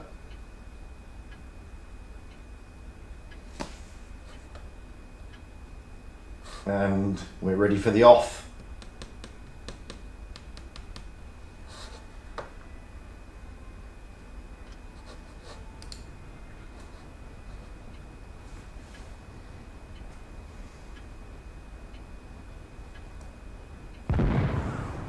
So let's get a fire into the back. Hopefully no glitch. And already we have Endgame heading towards the C-Cap area, although Nicolade and Winchelade are probably going to drop into the B. Not into the cap, but oversee it. Carolade aggressively trying to get some spots. We've got Ice Cream Chillin number 2 and Ice Cream Chillin number 1. Ice Cream Chillin number 1 is just overlooking this area here, with Ice Cream Chillin number 2 overlooking the A-Cap. Looking at Loka, the F has also made a similarly aggressive move to Carolade, coming through the middle, with the E5s of Unisex, No Party Without Me, and Edgar just at the back. Now, the F and Ariana is going to join up with the Ariana Grande. Oh, no, he's not. He's peeling off, and Ariana Grande and Unisex are making a beeline for that A-Cap. They can see Ice Cream Chili number 2, who's now rotating out there. Carolade has come out a bit. C-Cap has been taken by Endgame, so they will get the point advantage. Ariana Grande will cap, but looking at the way Endgame are, Carolade and Ice Cream Chillin now number 1 are now just waiting to see if they can get anything. Ice Cream Chillin number 1 has been spotted. Ariana Grande is trying to get those spots, but the bulk of the Endgame heavies, in fact all the Endgame heavies realistically apart from 1, are all up here. Joshua Kim, Mitch is just dropped back, trying to use the gun depression to get shots across. If anything comes, Winchlade has been spotted. However, it's Loka we need to focus on. They are stacking up on this side. Loka are the ones who are facing the disadvantage at the moment. Spitfire's there in the mouse just there, but they're going to be a push on to C now, being led by the F. Joshua Kim is going to be seeing this very shortly.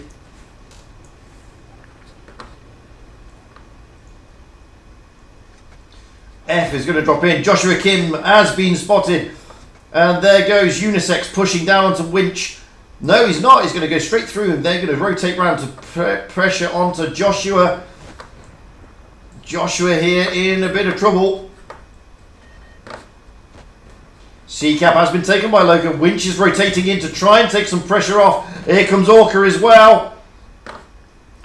Joshua in trouble, but can Orca get around? No, Orca gets tracked in trying to come in and help. Winchelay gets a good shot into Unisex though.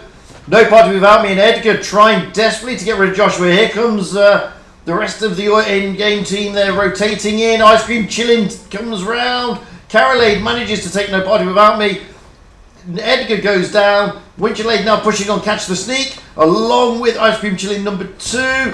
The mouse of Spitfires coming around to help out. Winchelade now in trouble, but not as much trouble as Catch the Sneak.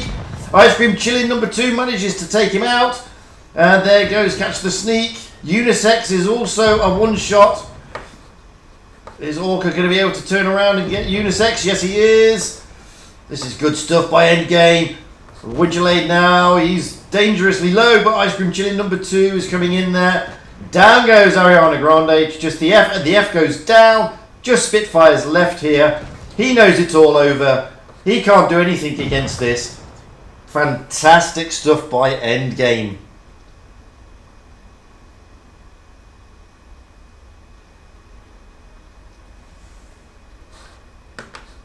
I mean, that was just clinical by Endgame there.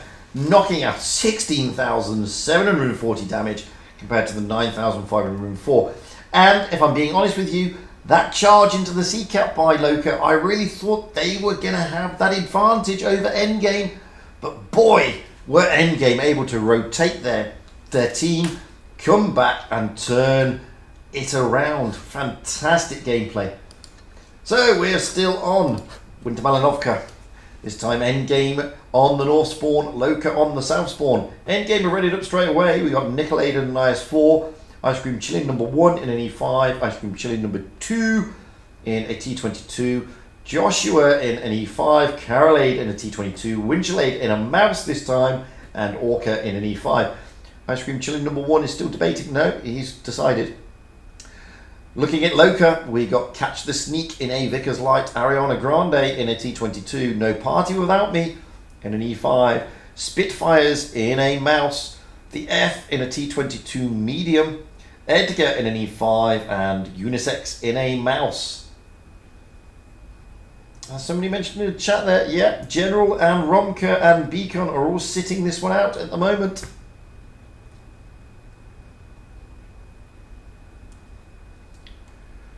So, Endgame already 1 foot in the final. Are they going to be able to plant both feet? On that showing, I would say yes, because they were very clinical in that last game. Very clinical indeed. But we're all ready. I'm ready. Every Good Name Is Taken is ready. The teams are ready. Back to Winter Malinovka.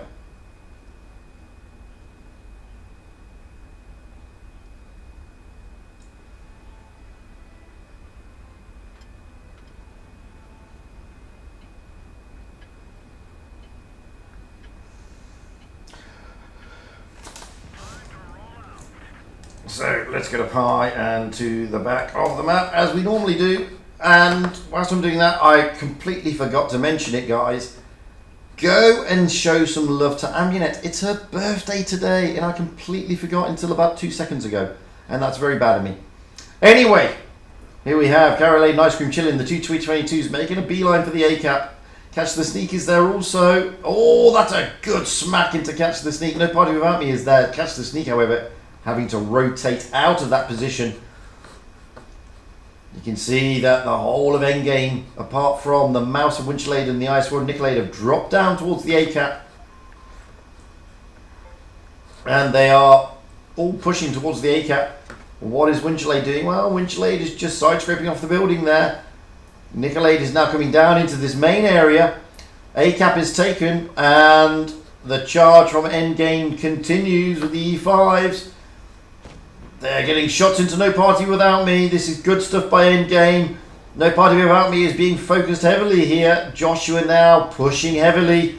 He's now leading the charge. He may be able to get shots into the back of Edgar. Nice HE round. Oh, maybe not. But the rest of the E5s, Ice Cream Chilling coming in.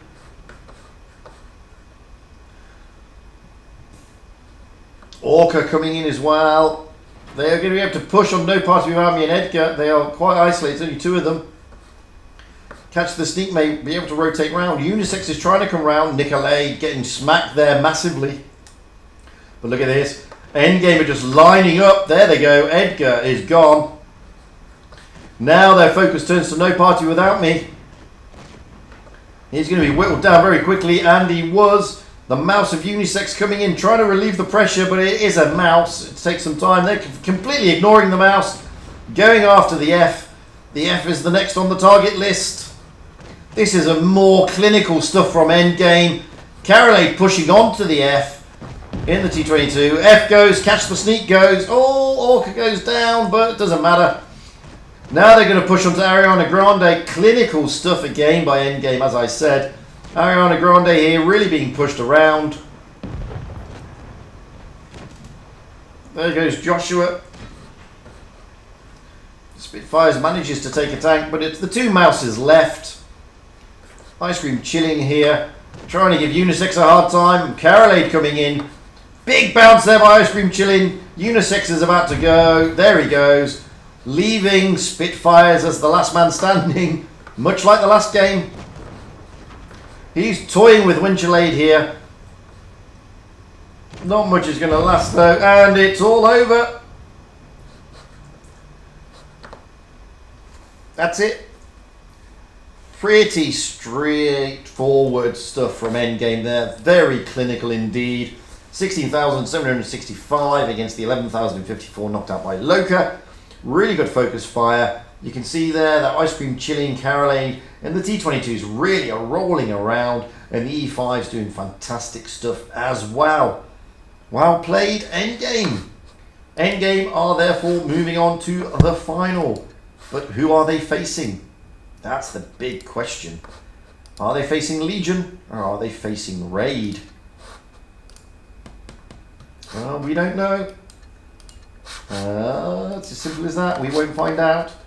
But I have now got a special replay I'm going to show, and I'll tell you what, it is one of the best replays you will ever see. I'm being serious. It is an amazing replay. You are not going to see a much better game than this. This is realistically a perfect game. And with that, I'm going to leave it at that and just watch this game.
Now, I must admit, he got a little bit lucky there with the bounce.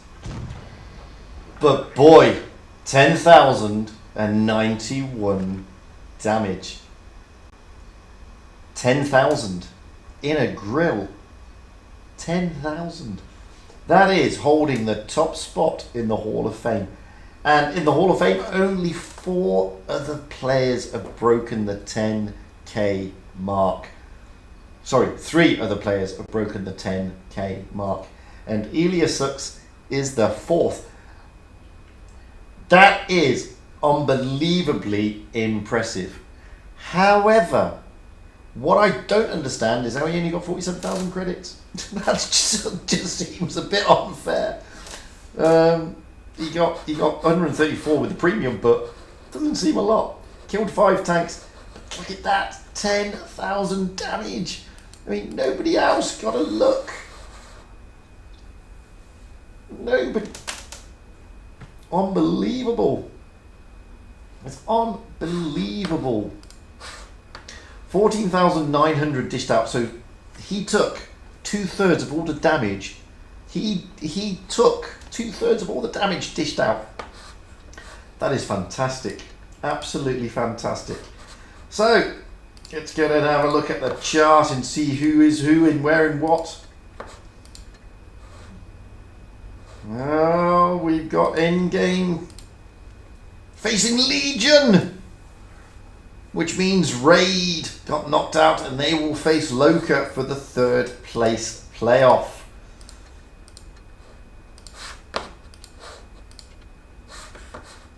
Oh, I didn't see what time the match will start. I think it starts about in another 15 minutes, roughly. I believe. It's about, yeah. So, yeah, we've got about 15 minutes. So, what a fantastic replay that is. You're not going to top that. Seriously. Not going to top that.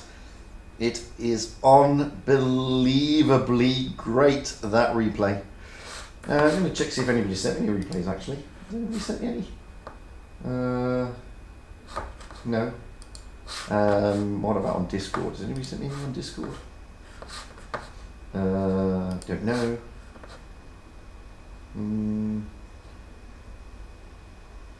We've seen those.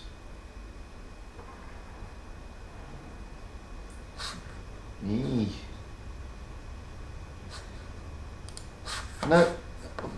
Let's go out with Boon Magoo from the Asian server. Plays for the clan Feast. The Pro Clan, this time in AMX50B. Sporting the Pro Camo.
And there you have Boone Magoo doing fantastic stuff there in the NX50B. 7,371 damage.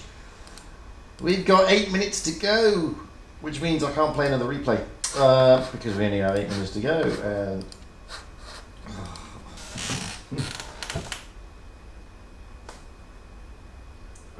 hard work, mate.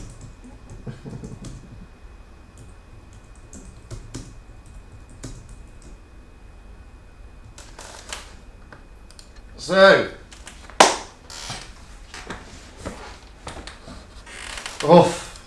we've got about 8 minutes to go before we kick into the final. The semi-final should have started already. Yeah, it did. Like 4 minutes ago. So they're still in the first game. We're going out, as I said, in about 8 minutes. So leaderboard wise, well, not much is going to change, as you will see. I'm just going to stick that up and show you. So that's the leaderboard at the moment. It will change at the end of this tour, of course. But look, I mean, Legion and Endgame are already at the top. Raid and Loka, well, they're pretty secure as well. Immor, they may be overtaken by Loka, but I don't know. 1,000 points difference. It's I mean, where did they come in tonight? Well, they might be overtaken because they went out in the round of 16. Souls and APA, well, they'll still be in 7th and 8th. And Win also went out in round of 16, so they won't advance. Loka may advance.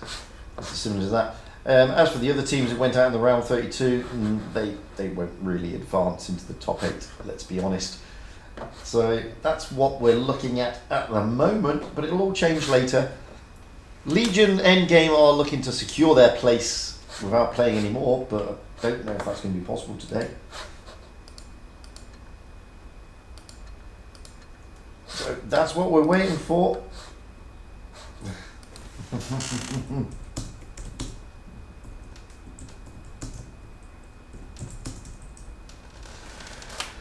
Oi. So that's what's happening at the moment. I'd love to show another replay, but I can't because there's only 6 minutes, and we'll be getting the invite for the final in about a minute. Simple as that.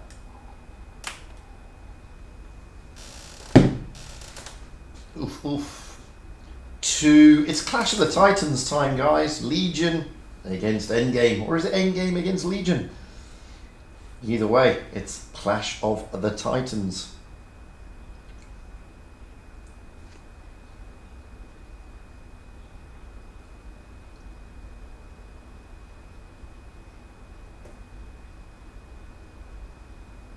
Oh, suddenly lost all my viewers. Goodbye, all my viewers.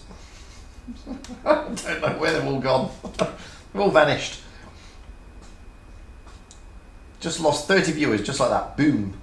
All 30 people just went, nah, goodbye.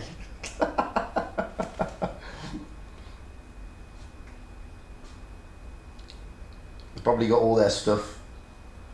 I mean, if you've been watching this stream from the beginning, we've been going for 2.5 hours almost. So you should have got all your rewards by now. There we go. The room is available. Let's jump in it. And there's Rib. There's Every Good Name Is Taken. We're going out on Port Bay.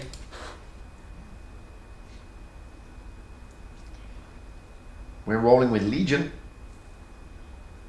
Looks like everybody's gone over to watch the third place playoff between Raid and Loka, maybe. I think that's being streamed by Amunet and Wild One's Helper, so it'd be good to see. Let's see if we've got any updates on that.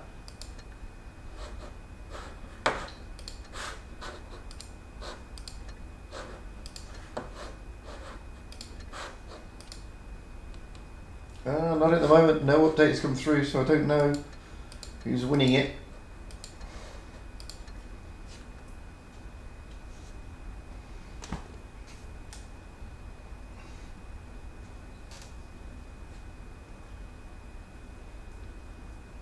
We got 3.5 minutes anyway to go, almost 4 minutes, let's be fair. It's not like there's plenty of time, because there is.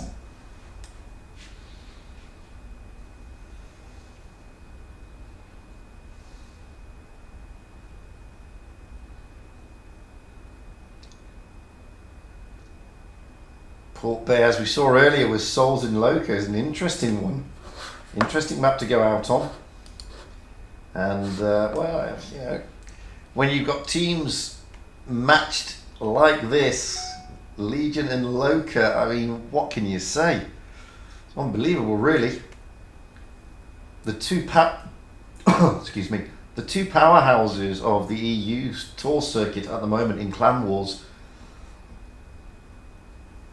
Very hot teams. Legion have been dominating this tour so far, but don't underestimate Endgame. I mean, this is a fantastic clan. And there's like not much that separates the two of them, to be fair. There really isn't.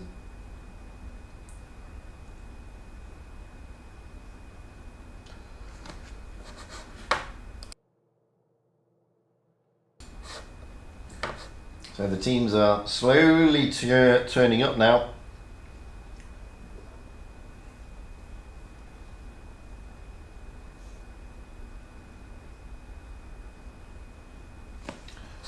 We've got 2 minutes, so let's have another look at see if there's an update on the third place playoff.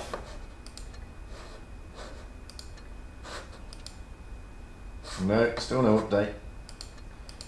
I don't know who's winning that or not, unfortunately. It's a big game, Raid against Loka, or Loka against Raid. I don't know which way you would say it. So, wow, lost all my viewers. Bye, everybody.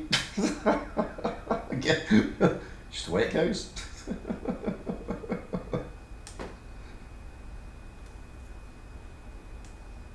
I would have thought everybody would have come to watch Endgame against Legion. Guess not. They've all left. Anyway. So.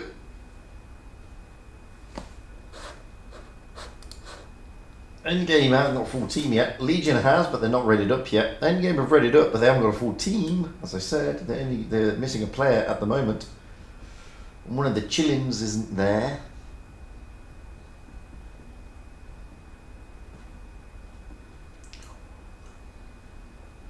So, looks like Legion have already got their lineup, and we have Object 3 leading the team today.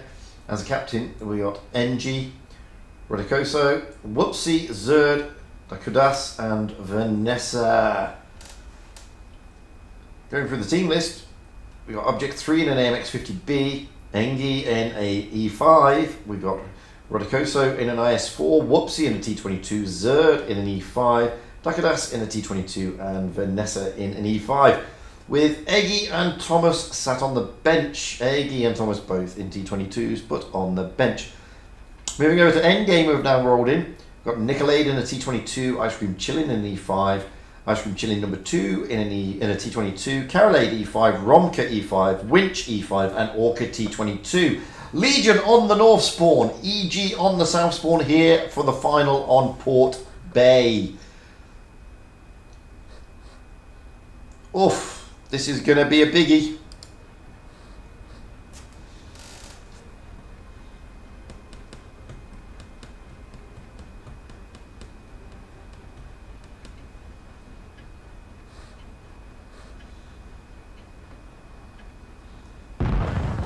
So let's get up high into the back. And again, we've got that glitch here on Port Bay. And already we can see that Object 3 is heading towards the A-cap. Zerd is going with him. Whoopsie is dropping down as well. In fact, Vanessa Kate is the only one staying back. Whoopsie is going to tail off and go towards the C-cap area. And what you can see here, what Endgame is doing, you've got the two T-22s of Ice Cream Chilling number 2 and Nicolade. Romka straight over the top, along with Winch, in towards that C-cap area. Vanessa Kate in the E5 still at the back. Winch dropping into the cap and spotting nobody. So that will give Endgame an understanding of where they are going now. But Whoopsie gets a spot. Vanessa Cates gets shots across. Whoopsie needs to get out of there though, because Carolade is chasing Oh, Caroline misses. Whoopsie, maybe able to get a shot in. Yes, he does, but he tracks. Here comes the rest of Endgame now. Vanessa K's over in the corner. We're going to move away from Whoopsie for the moment. Whoopsie's doing some goal. Whoopsie gets smacked around. Radosoko coming in. NG coming in. Orca coming round along with Winter. All trying to push Vanessa Kate.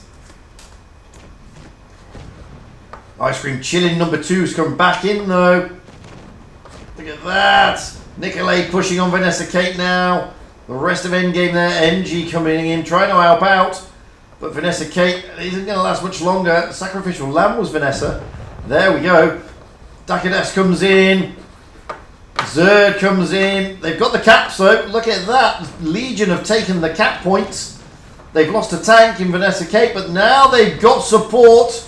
Zerd pulling away from Winch. Looking to get Nicolade out of the game. NG come round. Nicolade is going to go down here. Radicoso's gone down though. There goes Nicolade. There goes Winch. They're going to push now. Whoopsie. Romka pushing hard. Can Whoopsie get round? Yes, he does. But he pulls right into Ice Cream Chili number 1. There we go. NG manages to get Romka out the game. It's all fast and furious here. Oh, that glitch. Let's move down and watch what they're doing with Object 3. It's Orca on Object 3. Object 3's on his long reload. Dakadas tries to relieve the pressure, but it doesn't work. They're pushing on Orca now. Orca's a one-shot. Orca goes down.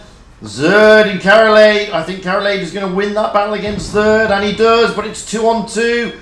NG and Dakadas, and look at Dakadas. He's got full health. Can they make it count? Oh, great hit point sharing there by Dakadas.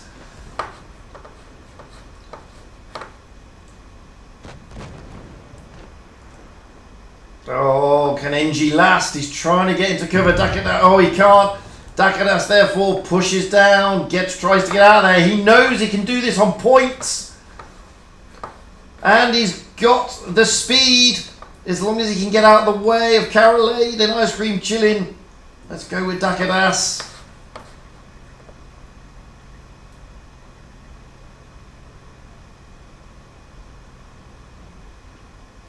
Unbelievable. Great play by Legion. Getting the caps. Dakadas doing what he needed to do. Getting out of the way.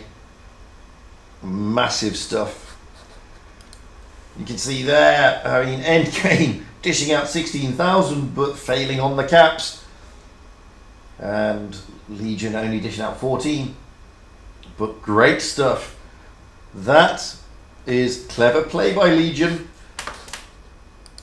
So we're going to swap the spawn points now with Legion on the south spawn and Endgame on the north spawn.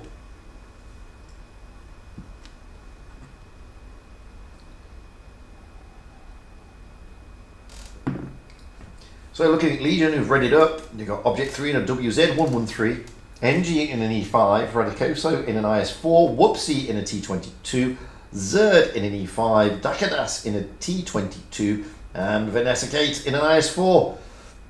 Eggy, Thomas, and VIP all on the bench. Moving over to Endgame, we have Nicolade in a T22, Ice Cream Chilling number 1 in an E5, Ice Cream Chilling number 2 in a T22, Karolade in an E5, Romka in an E5, Winch in an E5, and Orca in a T22. Just saw there that Object 3 has changed out that 113 into an E5, so preferring the E5s.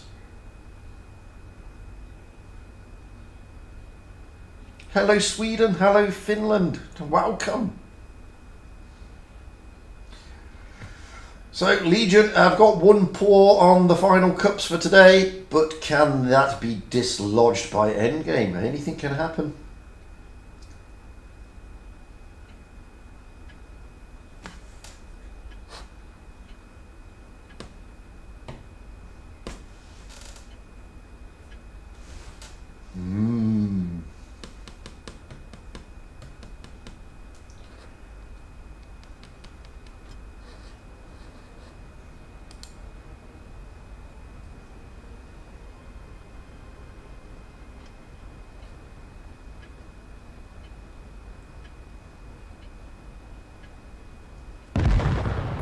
So let's get up high and to the back of the map as we normally do, although not too high because of that glitch. Now this time we see a different tactic from Legion. They are moving towards the city port area. Zerd leading that charge towards the A-cap. And if we have a look over the other side of the map, we have Endgame en masse going to the C-cap. So we are poles apart here. The whole of Legion to A, the whole of Endgame to C. Legion dropping into the A-cap, that's Zerd, so they will take the early points advantage. Now all they need to do now, realistically, is wait for Endgame to come to them. It's only a 10-point advantage, but 10 points is better than anything. Oh, Ice Cream Chilling gets a bit of a smack there. I mean, we're going to stay back a little bit. Oh, damn glitch. It's only in certain areas of the map in free camp, and it's very annoying, to be honest with you. So you can see there, Legion aren't really going to be pushing anywhere. They're just going to make sure that they've got their flanks protected, which is exactly what Wotb and Dakadas are doing there. Zerd staying in the middle, but he's rotating out. Radicoso, Object, and Vanessa Kate coming into contact along with Engi with Winch. That gives Endgame, that gives Legion an understanding of what Endgame's strat is going to be, but you can see there Nicolade is rotating around, trying to get down the middle. Orca's rotated all the way around, so if we go back over here, you can see that Endgame really don't know where to push at the moment. Well, they do know where to push, and they're just testing the weak spots. There's plenty of time to go before anything. We've got the T22 of Orca and the E5 Carolade gets a big smack there. And you can see here the rotation of Ice Cream and Nicolade coming around to probably join up with Orca. They are joined by Ice Cream Chilling number 1 and 2, by the way. Orca is over here on this flank, so Endgame are probably looking that this is the weaker of the flanks. Zerd is down there.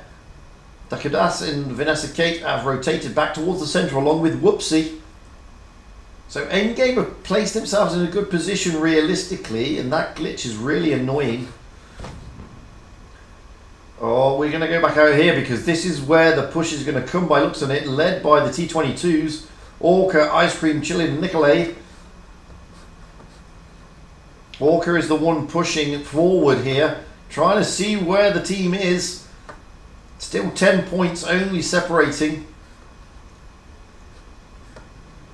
Whoopsie is now spotted. Orca did that, I believe. You can see the rest of Endgame still over there, the heavies. Whoopsie highlighting the fact that Endgame are in Sector 1. That is Sector 1 where they are, the T22s. The rest of Endgame. Oh, Whoopsie trying to get shots in and he manages it. Gets a good shot there into Orca. Got a bit of rotation from Ice Cream Chilling going up the hill, but Whoopsie knows the dangers this side. Nicolade trying to come round, trying to get a decent position, but he gets smacked there by Zerd. Zerd is down there. Whoopsie and Zerd are now pushing along with NG. Dakadas is coming in, and they're pushing on the T22s as the E5's pushing to the centre of Endgame. So we've got a double push here, and there goes Nicolade. Now we have to get to the centre quickly because Vanessa Kate is being pushed, and so is Object 3. Vanessa Kate making a bold move towards Carolade, trying to get shot into Ice Cream Chilling number 1. Ice Cream Chilling number 2 comes in, but here come the T22s of Legion. There goes Ice Cream Chilling number 1. Vanessa Kate is looking like a one-shot now. But look at this, the T22s, Whoopsie, Dakadas come in, Object 3 comes in. Oh, it's a bit of a brawl. 2 tanks apiece. There goes Ice Cream Chilling and Carolade. Nicolade's down. Ice Cream Chilling number 1. Whoopsie's going to take him down. Yes, he does. And now we've got Winch here being pushed on by everybody. Whoopsie rams for the effect. Romka, but they take it on points anyway. Yet again, clinical stuff this time by Legion. They are looking so dominant Is anybody going to stop them? I mean, that was fantastic, sir. Absolutely fantastic. So you can see there again, I mean, Legion just getting the job done. 13,589 dished out against the 9,361. Unbelievable game by Legion. That glitch is really annoying, by the way, in free cam. What can I say? I mean, endgame are fantastic, but tonight it was Legion dominating the show.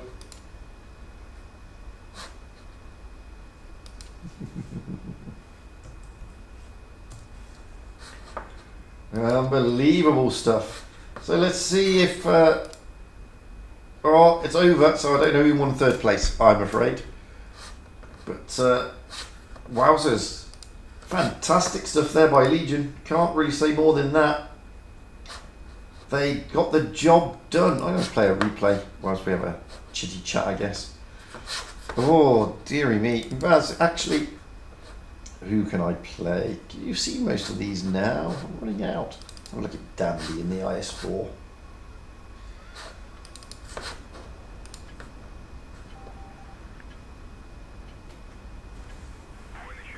Нет, Mr. L. Говорит английский, пожалуйста. Я плохо говорю русский.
It was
Right, my mistake. It's not her birthday. I got my days mixed up. It's actually next week, guys. And she's got the stream, the reward stream. My bad. But anyway, I keep forgetting things like that. My days are all over the place. What can I do? Phew, not my fault. I blame everybody else. Literally. What a great game by Dandy. Seems a bit low, 2,500 damage, but wow. Must have did a lot of spotting. Yes. 8,000 spotting assistants. 8,000 spotting assistants. Wow. That's massive. Let's get another replay up and running. Let's keep the stream going as long as we can, so you guys can get as much as you can. Although if you've been on the stream from the beginning, then you would have got all your rewards by now.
So that was I Lost My Sanity of 7 CDS. Rolling out in the E3. A really nice tank nowadays since it's got those new consumables, etc., etc. Oh, wow, what can I say? I mean, it was a very clinical Legion tonight in the final. Their rotation, their gameplay, their awareness was just unbelievable. Taking out of that, I mean, Dakadas using his head in the first game against Endgame to get out there and to win it on the cap points is just fantastic to watch. Despite the fact that Endgame really could have had their back against the wall. They could have had Dakadas there. But he managed to rotate and hide, which is all the best. And then in the second game, it was just clinical. Let's be honest. And when Legion are like that, they are unstoppable. I would even go too far as to say they are unbeatable. So, wowzers. That is it. I'm going to check to see if he's jumping into his... If Wild One's Alpha is jumping in. I guess not tonight, because he is out with Amunet. Everybody should have got all their rewards by now. We've been streaming for 2 hours and 45 minutes. So you should have got your... Well, I've actually had the stream going now for 2 hours and 50 minutes. So you should have had all your rewards by now. What I will do, I will... Oh no, Wild One's Alpha is jumping into his chat, so I'm going to jump in with him. Have a quick chat with him about how it all went. Just drop that down. Let's go and have a chat with him, see what he's got to say.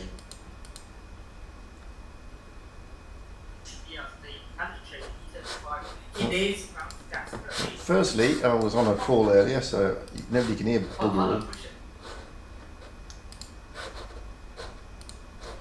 Hello? I don't think anybody can hear anything. I'm fine, but Discord isn't. Hang on. Discord, I don't know what's wrong with it. Yeah, I mean, it's been very unstable. Oh, there we go. There we go. Discord's back now. So, first and foremost, why am I called Fujit's Curse? That's amazing. Yeah, because the reason is that you wished Vale all the best and hope they make it far, but you cursed them. Oh, it's my fault now. Okay. Yes, it's your fault that Vale is out of the top 8, basically, so I'm blaming it on you. Fair enough. So, I'm blamed for that now. Oh, dearie me. Dearie me. Boo!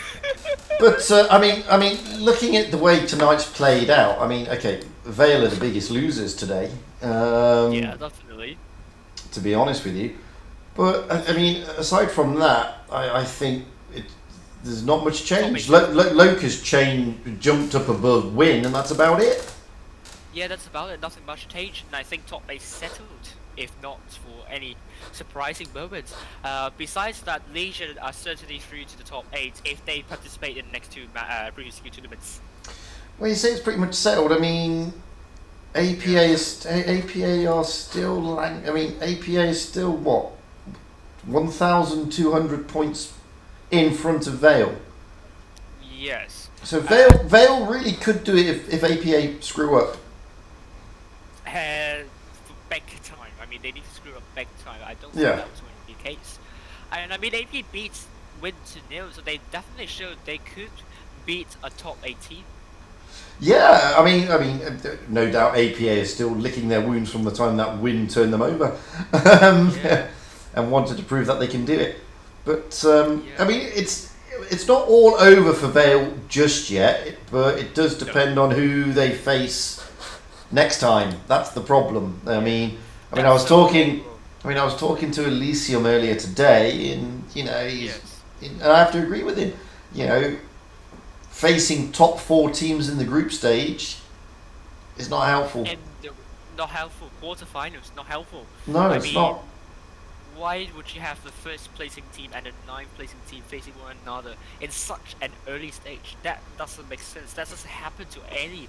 Maybe the FA Cup, yes, maybe the FA Cup, but that's just it. That's just the only example. Oh, hang on a moment. Hello, Jory. How you doing, mate?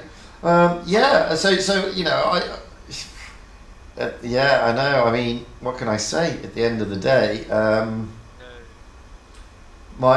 it seems frightfully unfair. To be honest with you, for Vale. I like that word. It is really unfair, to be honest.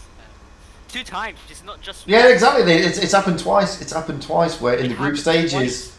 they get to the quarterfinals, then face a top 4 team when they themselves are in the top 8, which is bizarre. Bizarre. I mean, And then you get other teams who obviously went out early tonight, who are Yeah. down. You know, again, not casting dispersions on those teams, but they're down in the lower echelon, getting through today because they beat 40% win rate teams, and Yeah. then and then when they came up, for example, when they came up against those teams in the upper echelons, they lost. So you know, this is what makes you scratch your head a little bit. How a team in the lower echelon gets placed against 43% win rate teams into the Yeah. quarterfinals to get to the semi-finals yesterday. Yet Vale, who are in the who realistically in the top 8, get to play top 4 teams in their group stage. It just seems, as I said, Yeah. frightfully unfair. Yeah. Frightfully unfair, ludicrous, Anyway. absurd, ridiculous. Yeah.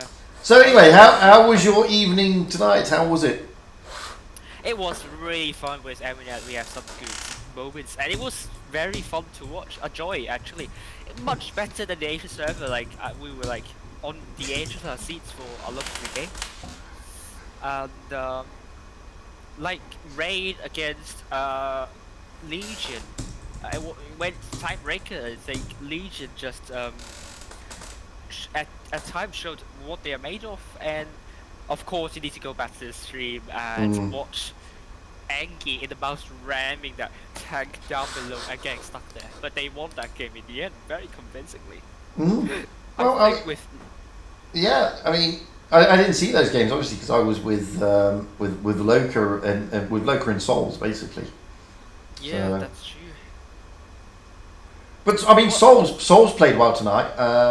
Yeah, they played well tonight, 1-2 against Loka, very close indeed.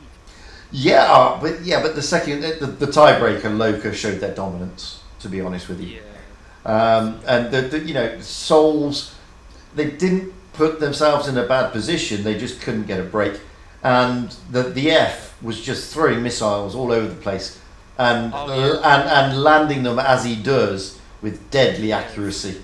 And you know he was in a great spot on Port Bay. They couldn't do anything about it, unfortunately. They had Ariana Grande in the Sheridan on the other side of the creek, where the T-22s were trying to push through, and it was just a deadly crossfire, to be honest with you. And there was nothing. There was literally nothing Souls could do. I mean, when the F is in his zone like that with his Sheridan, those missiles are just deadly accurate. It's just simple as that. So, but before that, when they're against TRA, I mean, gosh. Souls was showing how aggressive and dominant they can be, and they were. But yeah, I mean, the games of Legion against the Immortals, second team, just Legion just trouncing them totally, and even at one point saying, Thomas, he thought he knew that strat of Immortals doing. Potentially, Immortals just doing Legion strat and doesn't know what to do with that strat. So. I mean, that's all nice and well, but let's talk about that final because, wow. Yeah, finals Legion against Endgame. I didn't see that, however. Oh no, you're doing third place. Yes. Loka against Raid. Who won third place? Yeah. Raid 2-1 against Loka. 2-1 against Loka. Wow. Yeah, it was. I mean, the second game Loka did well. I mean, it was much due to Raid's those T-22 sitting in the back for far too long, and allowed Loka to regain the hip and pull lead. Okay. Yeah, but then Raid, the other 2 games, just the rotation, especially the tiebreaker match on Black Goldfield, it was a textbook Raid rotation that a lot of clans could learn a lot from them, and I was amazed. I was thinking Loka, that positioning, I thought Raid would be over, but no, Raid showed us exactly how you deal with this kind of situation when Loka has a lot of map control and push very far forward. Like if Raid rotated from behind, they're doomed. If Ray rotates in front of, rotated forward, they're doomed. What Wow. Ray did, put 2 tanks into B, get 2 other tanks to destroy the tanks trying to decap B, and they won that. Really good stuff. Wowzers. Well, in the final, Yeah. all I can say is that, I mean, Legion, I mean, the first game was very close, and in Yeah. fairness, Endgame should have won it. But Dakadas finally, at the end there, used his big brain and said, we can win this on cap points. And he played, no, seriously. He was the last man standing. It was 2-on-1. Right. And he realised that, I can't remember who the player was, I think Zerd, I can't remember if it was Zerd or somebody else. He realised that there was no way he could help him. So he just, turned tail and ran out of there, knowing that points were on his side, because they had the cap points. Right. 2 E5s, he was in T22, 2 E5 trying to get shots in. One of the E5s, I can't remember who it was now, I can't remember which endgame player it was. 2 shots into the back of Dakadas as he's rotating out of the position, puts him on a 1 shot. He manages to literally hightail it round the corner, runs away from them, and just counts the clock down. Fantastic stuff. Really smart play. Absolutely smart play. Yeah. Dakuda, so you don't want to underestimate them. No, absolutely. And then in the second game, Yes. they were just clinical. Legion were just clinical. Raid, no, it's goats produced by Raid, okay? Yeah. So you are seeing Legion at the moment, but it is Raid play that. Don't tell it to don't tell it to Wargaming. They're going to ban Legion for that. No, it's just that somebody typed in the chat, Ray. So yeah, I mean, Legion were just clinical, absolutely clinical, and they got themselves into some great positions. Whoopsie realised where the danger was going to come from, and told the team we need to rotate there. In the chat, he said, "Look, attention, sector 1," and that is exactly where Endgame were lining up, and it was unbelievable. I mean, they were just clinical. And when Legion are like that, I'm telling you, they're unbeatable. And it wasn't like Endgame played badly, because they didn't. Yes. But Legion were just unbeatable when they're like that. Yeah. And after tonight's games, I think their win rate against the top 10 teams would just go even higher. Yeah. I mean, 67% already for Proof of Skill tournaments, the 5th one. For tonight, I think that would go even higher. I mean, you have to appreciate, Endgame had just come out of a game with Loka, and Endgame were clinical. Yeah. That's true. What happened to that game for Endgame against Loka, though? Endgame just turned them over 2-0, I believe, wasn't it? Yeah, 2-0, but you streamed that game. Yeah, I did. And like I said, Endgame were just clinical, absolutely clinical. Yeah. They didn't even break a sweat. And then to watch Endgame, who are a very good team, playing against another very good team so clinically, then going against Legion in the next game and being turned around like that. Wow, I mean, like I said, when Legion are playing like that, they are unstoppable. That's true. So we also have some more guesses here. Let's see. Do we? Or if it's the deal for you off already? Nope. Both Intermeta and the deal for you are here. Hello. Let's go with the deal for you first. What do you think about tonight's games? I don't know which stream you watched, but well, I jumped around a bit, and I think that we're starting to see, the seriousness of the series tighten up here. I think we're starting to see some real gameplay. To be honest with you, I think tonight you just watch you just saw Legion. They got tired of messing around, in my opinion, and they weren't playing with teams anymore, and they were playing their matches. And and I mean, even like the match, the second match against Imor, that's just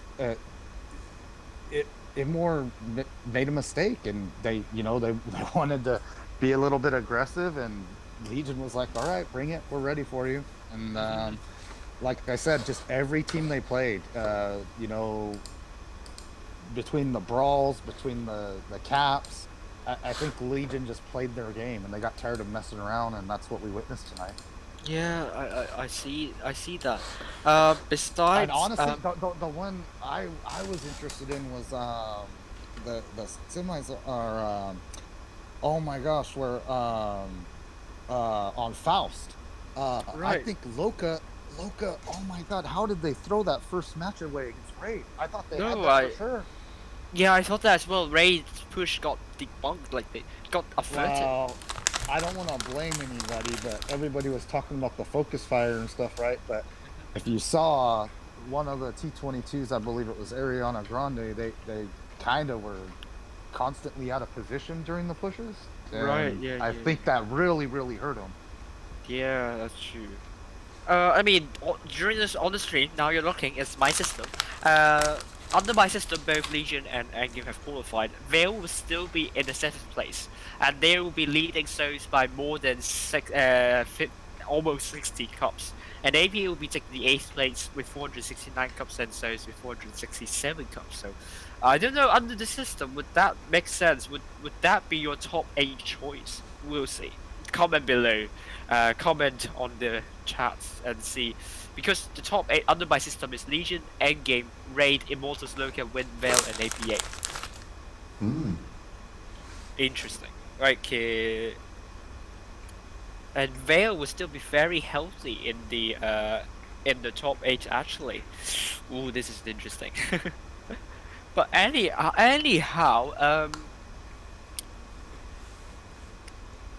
I mean, the games of Raid against Loka are definitely very exciting, I would say. Like, Loka's tiebreaker game, I think, is just Raid absolutely brilliant in that rotation. I was thinking it's over for Raid, but repeatedly, Raid showed they're the masters of rotation. Well, it's one of their, it's their strong point. Yes, their strong point, definitely, and I'm Well, glad they've come on top. well, not only that, but to me, it was the timing of it too. Oh my God, Timing, oh my god. when they dropped those double E5s into B, number one, I didn't expect them to do it right away, but number two, Yeah. I think they caught them off guard. Because I think they caught, you know, the other team trying to do a similar kind of like, okay, well, we got to move, we got to adjust, and it was just the timing was flawless in my opinion. You know, and I think that's what it made it so effective. Yeah, and I'm just speechless. Like, it's what the clans that are new to this time war scene, clans that are still building, and I think this game is some really good learning material for them on Black Goviel, how you should deal with this. Well, it was almost Very like disadvantage. it was almost like a hot knife going through butter. And when they Yeah. did that, what they did is they instantly isolated the other team because they made them too spread out. Like they Yeah. went from having total map control to just Yeah. instantly being too spread out. Just with That's one simple push like that. It was great. Yeah, that was so good. I was all inspired. That was splendid, spectacular, majestic. I don't know. I just have to throw in my entire Any more superlatives? No. my entire lexical into this. Like, this is just Yeah, you're going to run out of superlatives at this rate. yeah, really, just ineffable. I like this word. Stupendous, impeccable, phenomenal. Right. Well, That's enough superlatives. I think you're starting to see, the team step up to the gameplay that we're expecting, and like it just goes to show you, man. Different teams, there's different strats, there's different counters, and it's just it's how it's gonna play out. It's less and less of the brawl stuff, and it's more of like, okay, we're adapting to this, and let's make this maneuver, and it's just whichever team kind of can flip the coin the first. I mean, because honestly, that match could have went either way. That's why it was a tiebreaker. Yeah, I mean, like we said the other day, though, I mean, don't underestimate Raid and their ability to turn a game around. No. because they can turn it on a sixpence, literally. And they have that awareness and they have that ability. Right. Yeah, that's true. Oh, I've been informed that I got some bullying over to Mnet from Mnet's voice YouTube chat there. You got some what? Bullying from Mnet's live YouTube chat. So I don't know what's going on there. I have no idea. No idea. Maybe my voice. Don't worry about it. Probably, I probably won't worry about it. Maybe Mnet's going to tell me in detail what we need to work, but then I think both of us need to work a lot more for the next Sunday, though. That's her birthday, isn't it? I got my days mixed up. Yeah, I got my days mixed up. It's next Sunday, not this Sunday. It's my days of just going into each other. Sorry, guys. Yeah. But anyway, if you all wished her a happy birthday, what's it matter? Yeah. So I don't want to ruin her birthday, obviously. Anyway, you've got Inaman and Jory also in the chat. And I'm called Fujit's Curse, and Jory's called the Jinxer. So what's going on here? No, what's happened to Jory is that he said Feast in the Summer Off-Season Championship, they're going to finish first easily. And what happened is that in their group, Feast finished last. So you're blaming Jory for Feast, like you're blaming me for Vale. This is not fair. Yes, obviously. So I hope the next one won't be, I don't know. Golly gosh. Yeah, I do remember your predictions so on. So. Edmund, do you have anything to say about tonight's games? Well, you might have some loud noises just because I'm outside of the home right now because it's Sunday night and I need to chill about. I can't hear anything from you. Yeah, from you. Like I can hear your voice. Streams. You can? I can hear you, but I can't hear anything outside. Like no background voice, totally silent. Oh, that's good.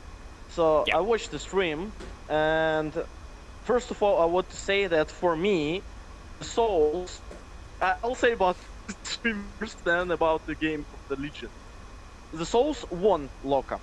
Just there was one thing: you can wait for on his Vickers to go on the other side of the map, killing the Eve on the Sheridan, and then you just hold for the loss because the river is yours, and that's all. That's all you need. And they started to push. They got caught Gandalf on E5, got caught other 5, got some shots, some random shots, and the Eve was continuing to shoot. And that was the problem. They lost instantly 3000 HP, and then they lost. Yes. They won this game. They literally won this game. Loka was out of the positions. Loka was out of the map controlling. Loka was out of everything. It was just Souls who just threw it away. And that's all. Yeah. About the Legion games, unfortunately I didn't saw the Legion versus Immor. It was interesting for me. I'll watch later. But what I have to say is like Legion versus EPA. Was like, for me, it was clear dominance. Nothing to say more.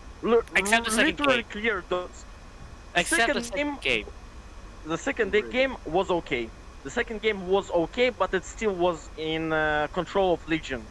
Not really, I'm willing to hope.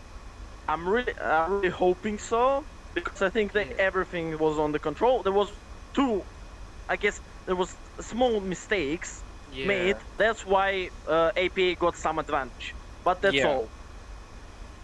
I mean, but then AP managed to catch, Legion's positions off guard. Like, Legion was so spread out while, like, APA was dealing with the forces of Legion. I was thinking, I think APA it might take this one in the end.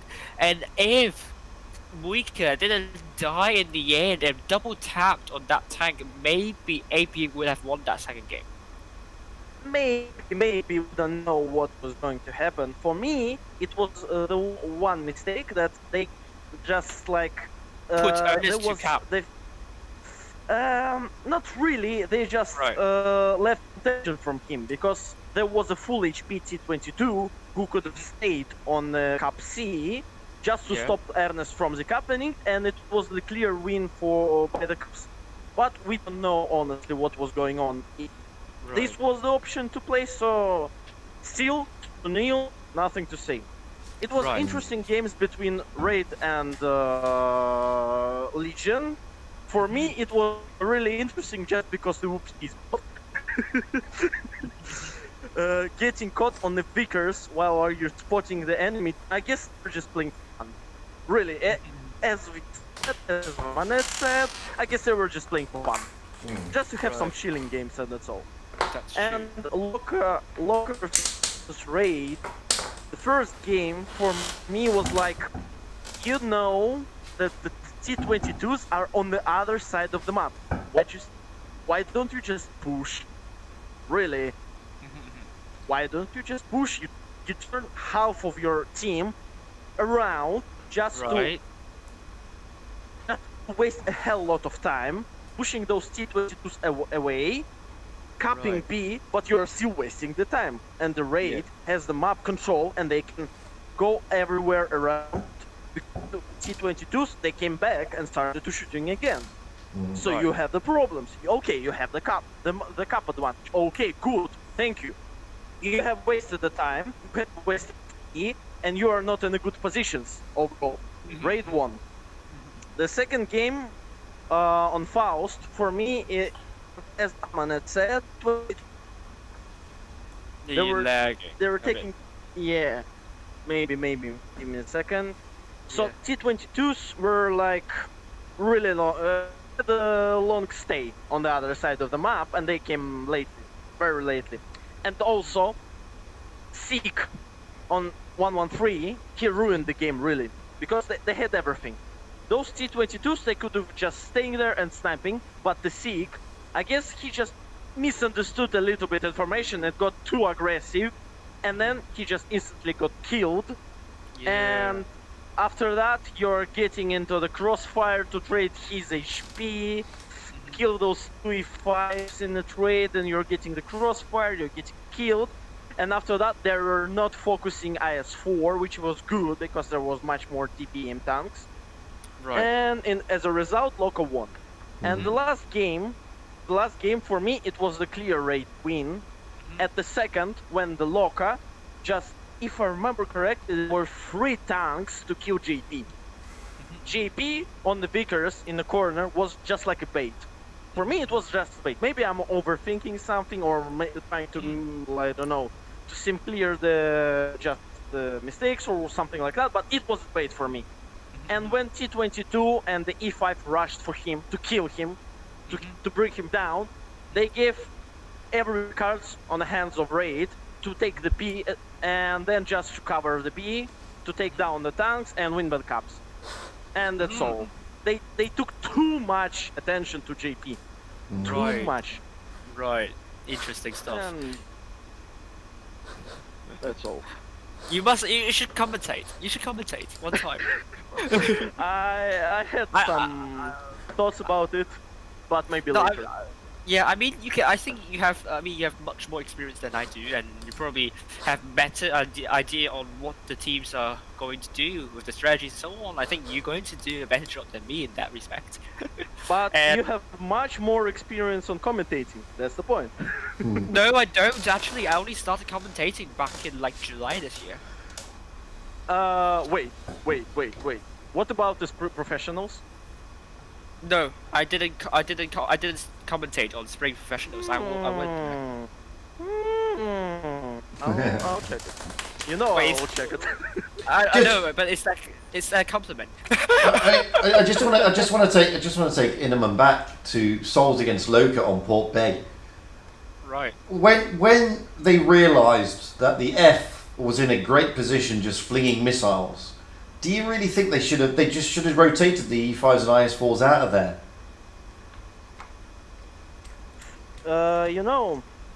The IF was in a good position, but it was the only one position Loka had the advantage of. And it's only one.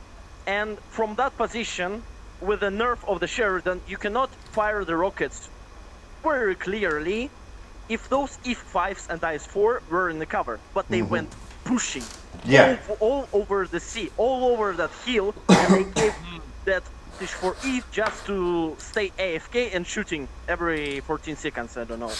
Right. And it was in the same time while Cross was already moving.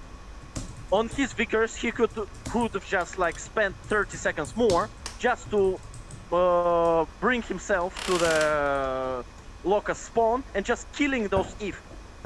If has no other options just to stay AFK there, because if he goes down, Loka will lose even this position and then it's gonna be end, because they were just all stuck in one place. Right. Correct. If will try to play aggressively, he's going to be destroyed by the 6 tanks. No other way. So If's position was 50-50, but Soul started to play aggressively. Too much aggression on e5s, which has only one repair kit, only one. And you are getting on the track and you are dying, and that's all. You cannot do anything else. And they lost 3000 of HP instantly. And after that, Loka just made the push. And that's all. And that's bye-bye. Sayonara. Right, Yori 12, you're the one that hasn't spoken yet. What do you think about tonight's games? I haven't seen them. Oh, shame on you! Shame on Yori 12. Boo! Sorry. Okay.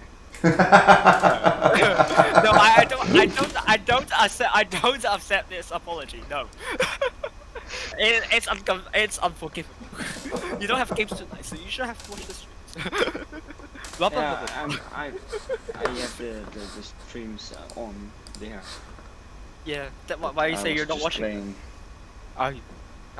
I was looking at them sometimes, but Man. I was doing other stuff.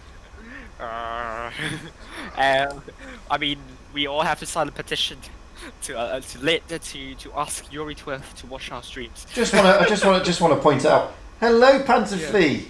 Wowzers. Oh, hello. Pantu, that was Innerman actually chatting. So Innerman, Panterflea says he loves your accent. Wowzers. Wowzers, yeah. Well, I'm more impressed that Panterflea's dropped in. So thank you very much, big man. Really appreciate that. Yeah, thank you. Really, thank you. Hope you drop into mine as well. Wink, wink. Alright, right, I mean, if you have nothing to add, then I will probably end my stream here, and I'll get my report card now, possibly. No, not now, like 5 minutes later. So, thank you everyone for watching, and hope I will see you all on Wednesday, where I will be streaming Win, and I'll be having the coin stream. I will see every one of you there, and of course, you don't want to miss out the fun. I'm just a bit worried about Win though, like their performance started to wane lately, and this could be a warning sign for them in the Blitzcrank preliminaries. Not that I think they will be out of top 8, but the warning signs are there. Well, as we said before, though, I mean, let's be honest. I mean, I love Win. I think they're a fantastic bunch. I think they're a great team. They're not top 4 yet. Right. But they are a solid top 8, and I don't think that I don't think there's going to be any danger of them falling out of the top 8, realistically. But no, I mean, when they're going up against certain teams, then yeah, you know, sometimes their game style is their undoing, and it's their undoing because they're so unpredictable, as we've said before. They play their game. They don't play anybody else's game. They play their game. And when they play their game, sometimes against some of the bigger teams, that they can be countered quite easily. But the thing about Win, as I keep saying, they have the ability to spoil any team's party. Legion, Endgame, Loka, it doesn't matter who. They can spoil any party when they want to. And I still think they'll be there. I don't think Win are in any danger. Not say they're in danger in the top 8 per se, but it's worrying for the Blitz Cup preliminaries for them. Well, you say that, but don't forget, I streamed them the other day when they played APA or Normandy, and they absolutely they annihilated APA. Yeah, that's true though. We haven't seen anything about win against APA tonight, so we can't say entirely if it's a close game for win or if it's walkover for APA. We will never know. You just never know. But they are really quick games though. I mean, Legion against Immortals is pretty quick. I mean, you can say the same for win against APA, probably quick for APA. So you might say APA did win against win relatively comfortably, but we'll never know. Yeah, I think, like I said, I mean, they trounced APA on Normandy. You can't win them all. It swings in roundabouts at this level. The teams are not that in the top four. They're not unevenly matched, and in the next four, i.e. the top eight, they're not that unevenly matched either. No, they're not far behind from the big four. You know, I mean, you can sit here and say, like I did earlier, Legion managed to turn it around on Endgame and absolutely annihilate them tonight. But Endgame will have the ability to do that to Legion one day. And, you know, it swings in roundabouts because they're so close ability-wise.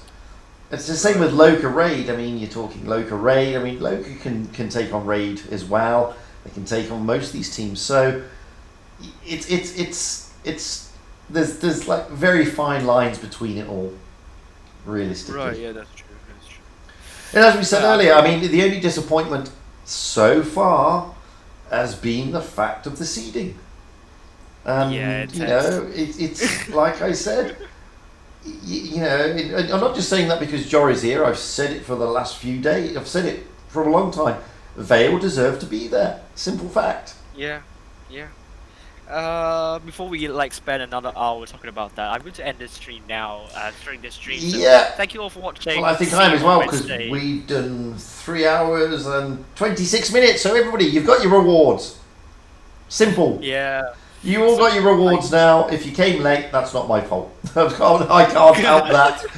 But you've got your rewards. You don't need it. You don't need me to carry on streaming. You've got everything. No. So after this replay, which is Jory, by the way, going out in his T32 on the NA server, I'm going to end the stream too.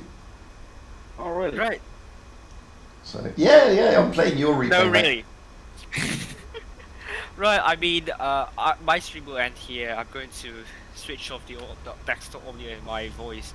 So thank you all for watching. I will see you on Wednesday, and I'll be on the Discord. I hope I have time to make a compilation of wins games there, and hope to see you all then.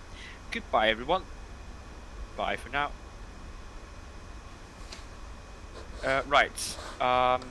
My stream's still going at the moment, so be careful. No problem. So I'm not going to make some appalling claims. My stream will finish in a minute because Joris just killed the T28 defender. Which was the last tank.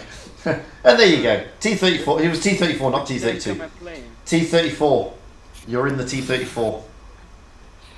I just want to know, did Jory shoot him up the backside? No, he shot him. He shot him head on this time. Oh my god, the backside. Oh my god. T34 on the NA server. Right. And you did 5,116 damage. You need to be nerfed, man.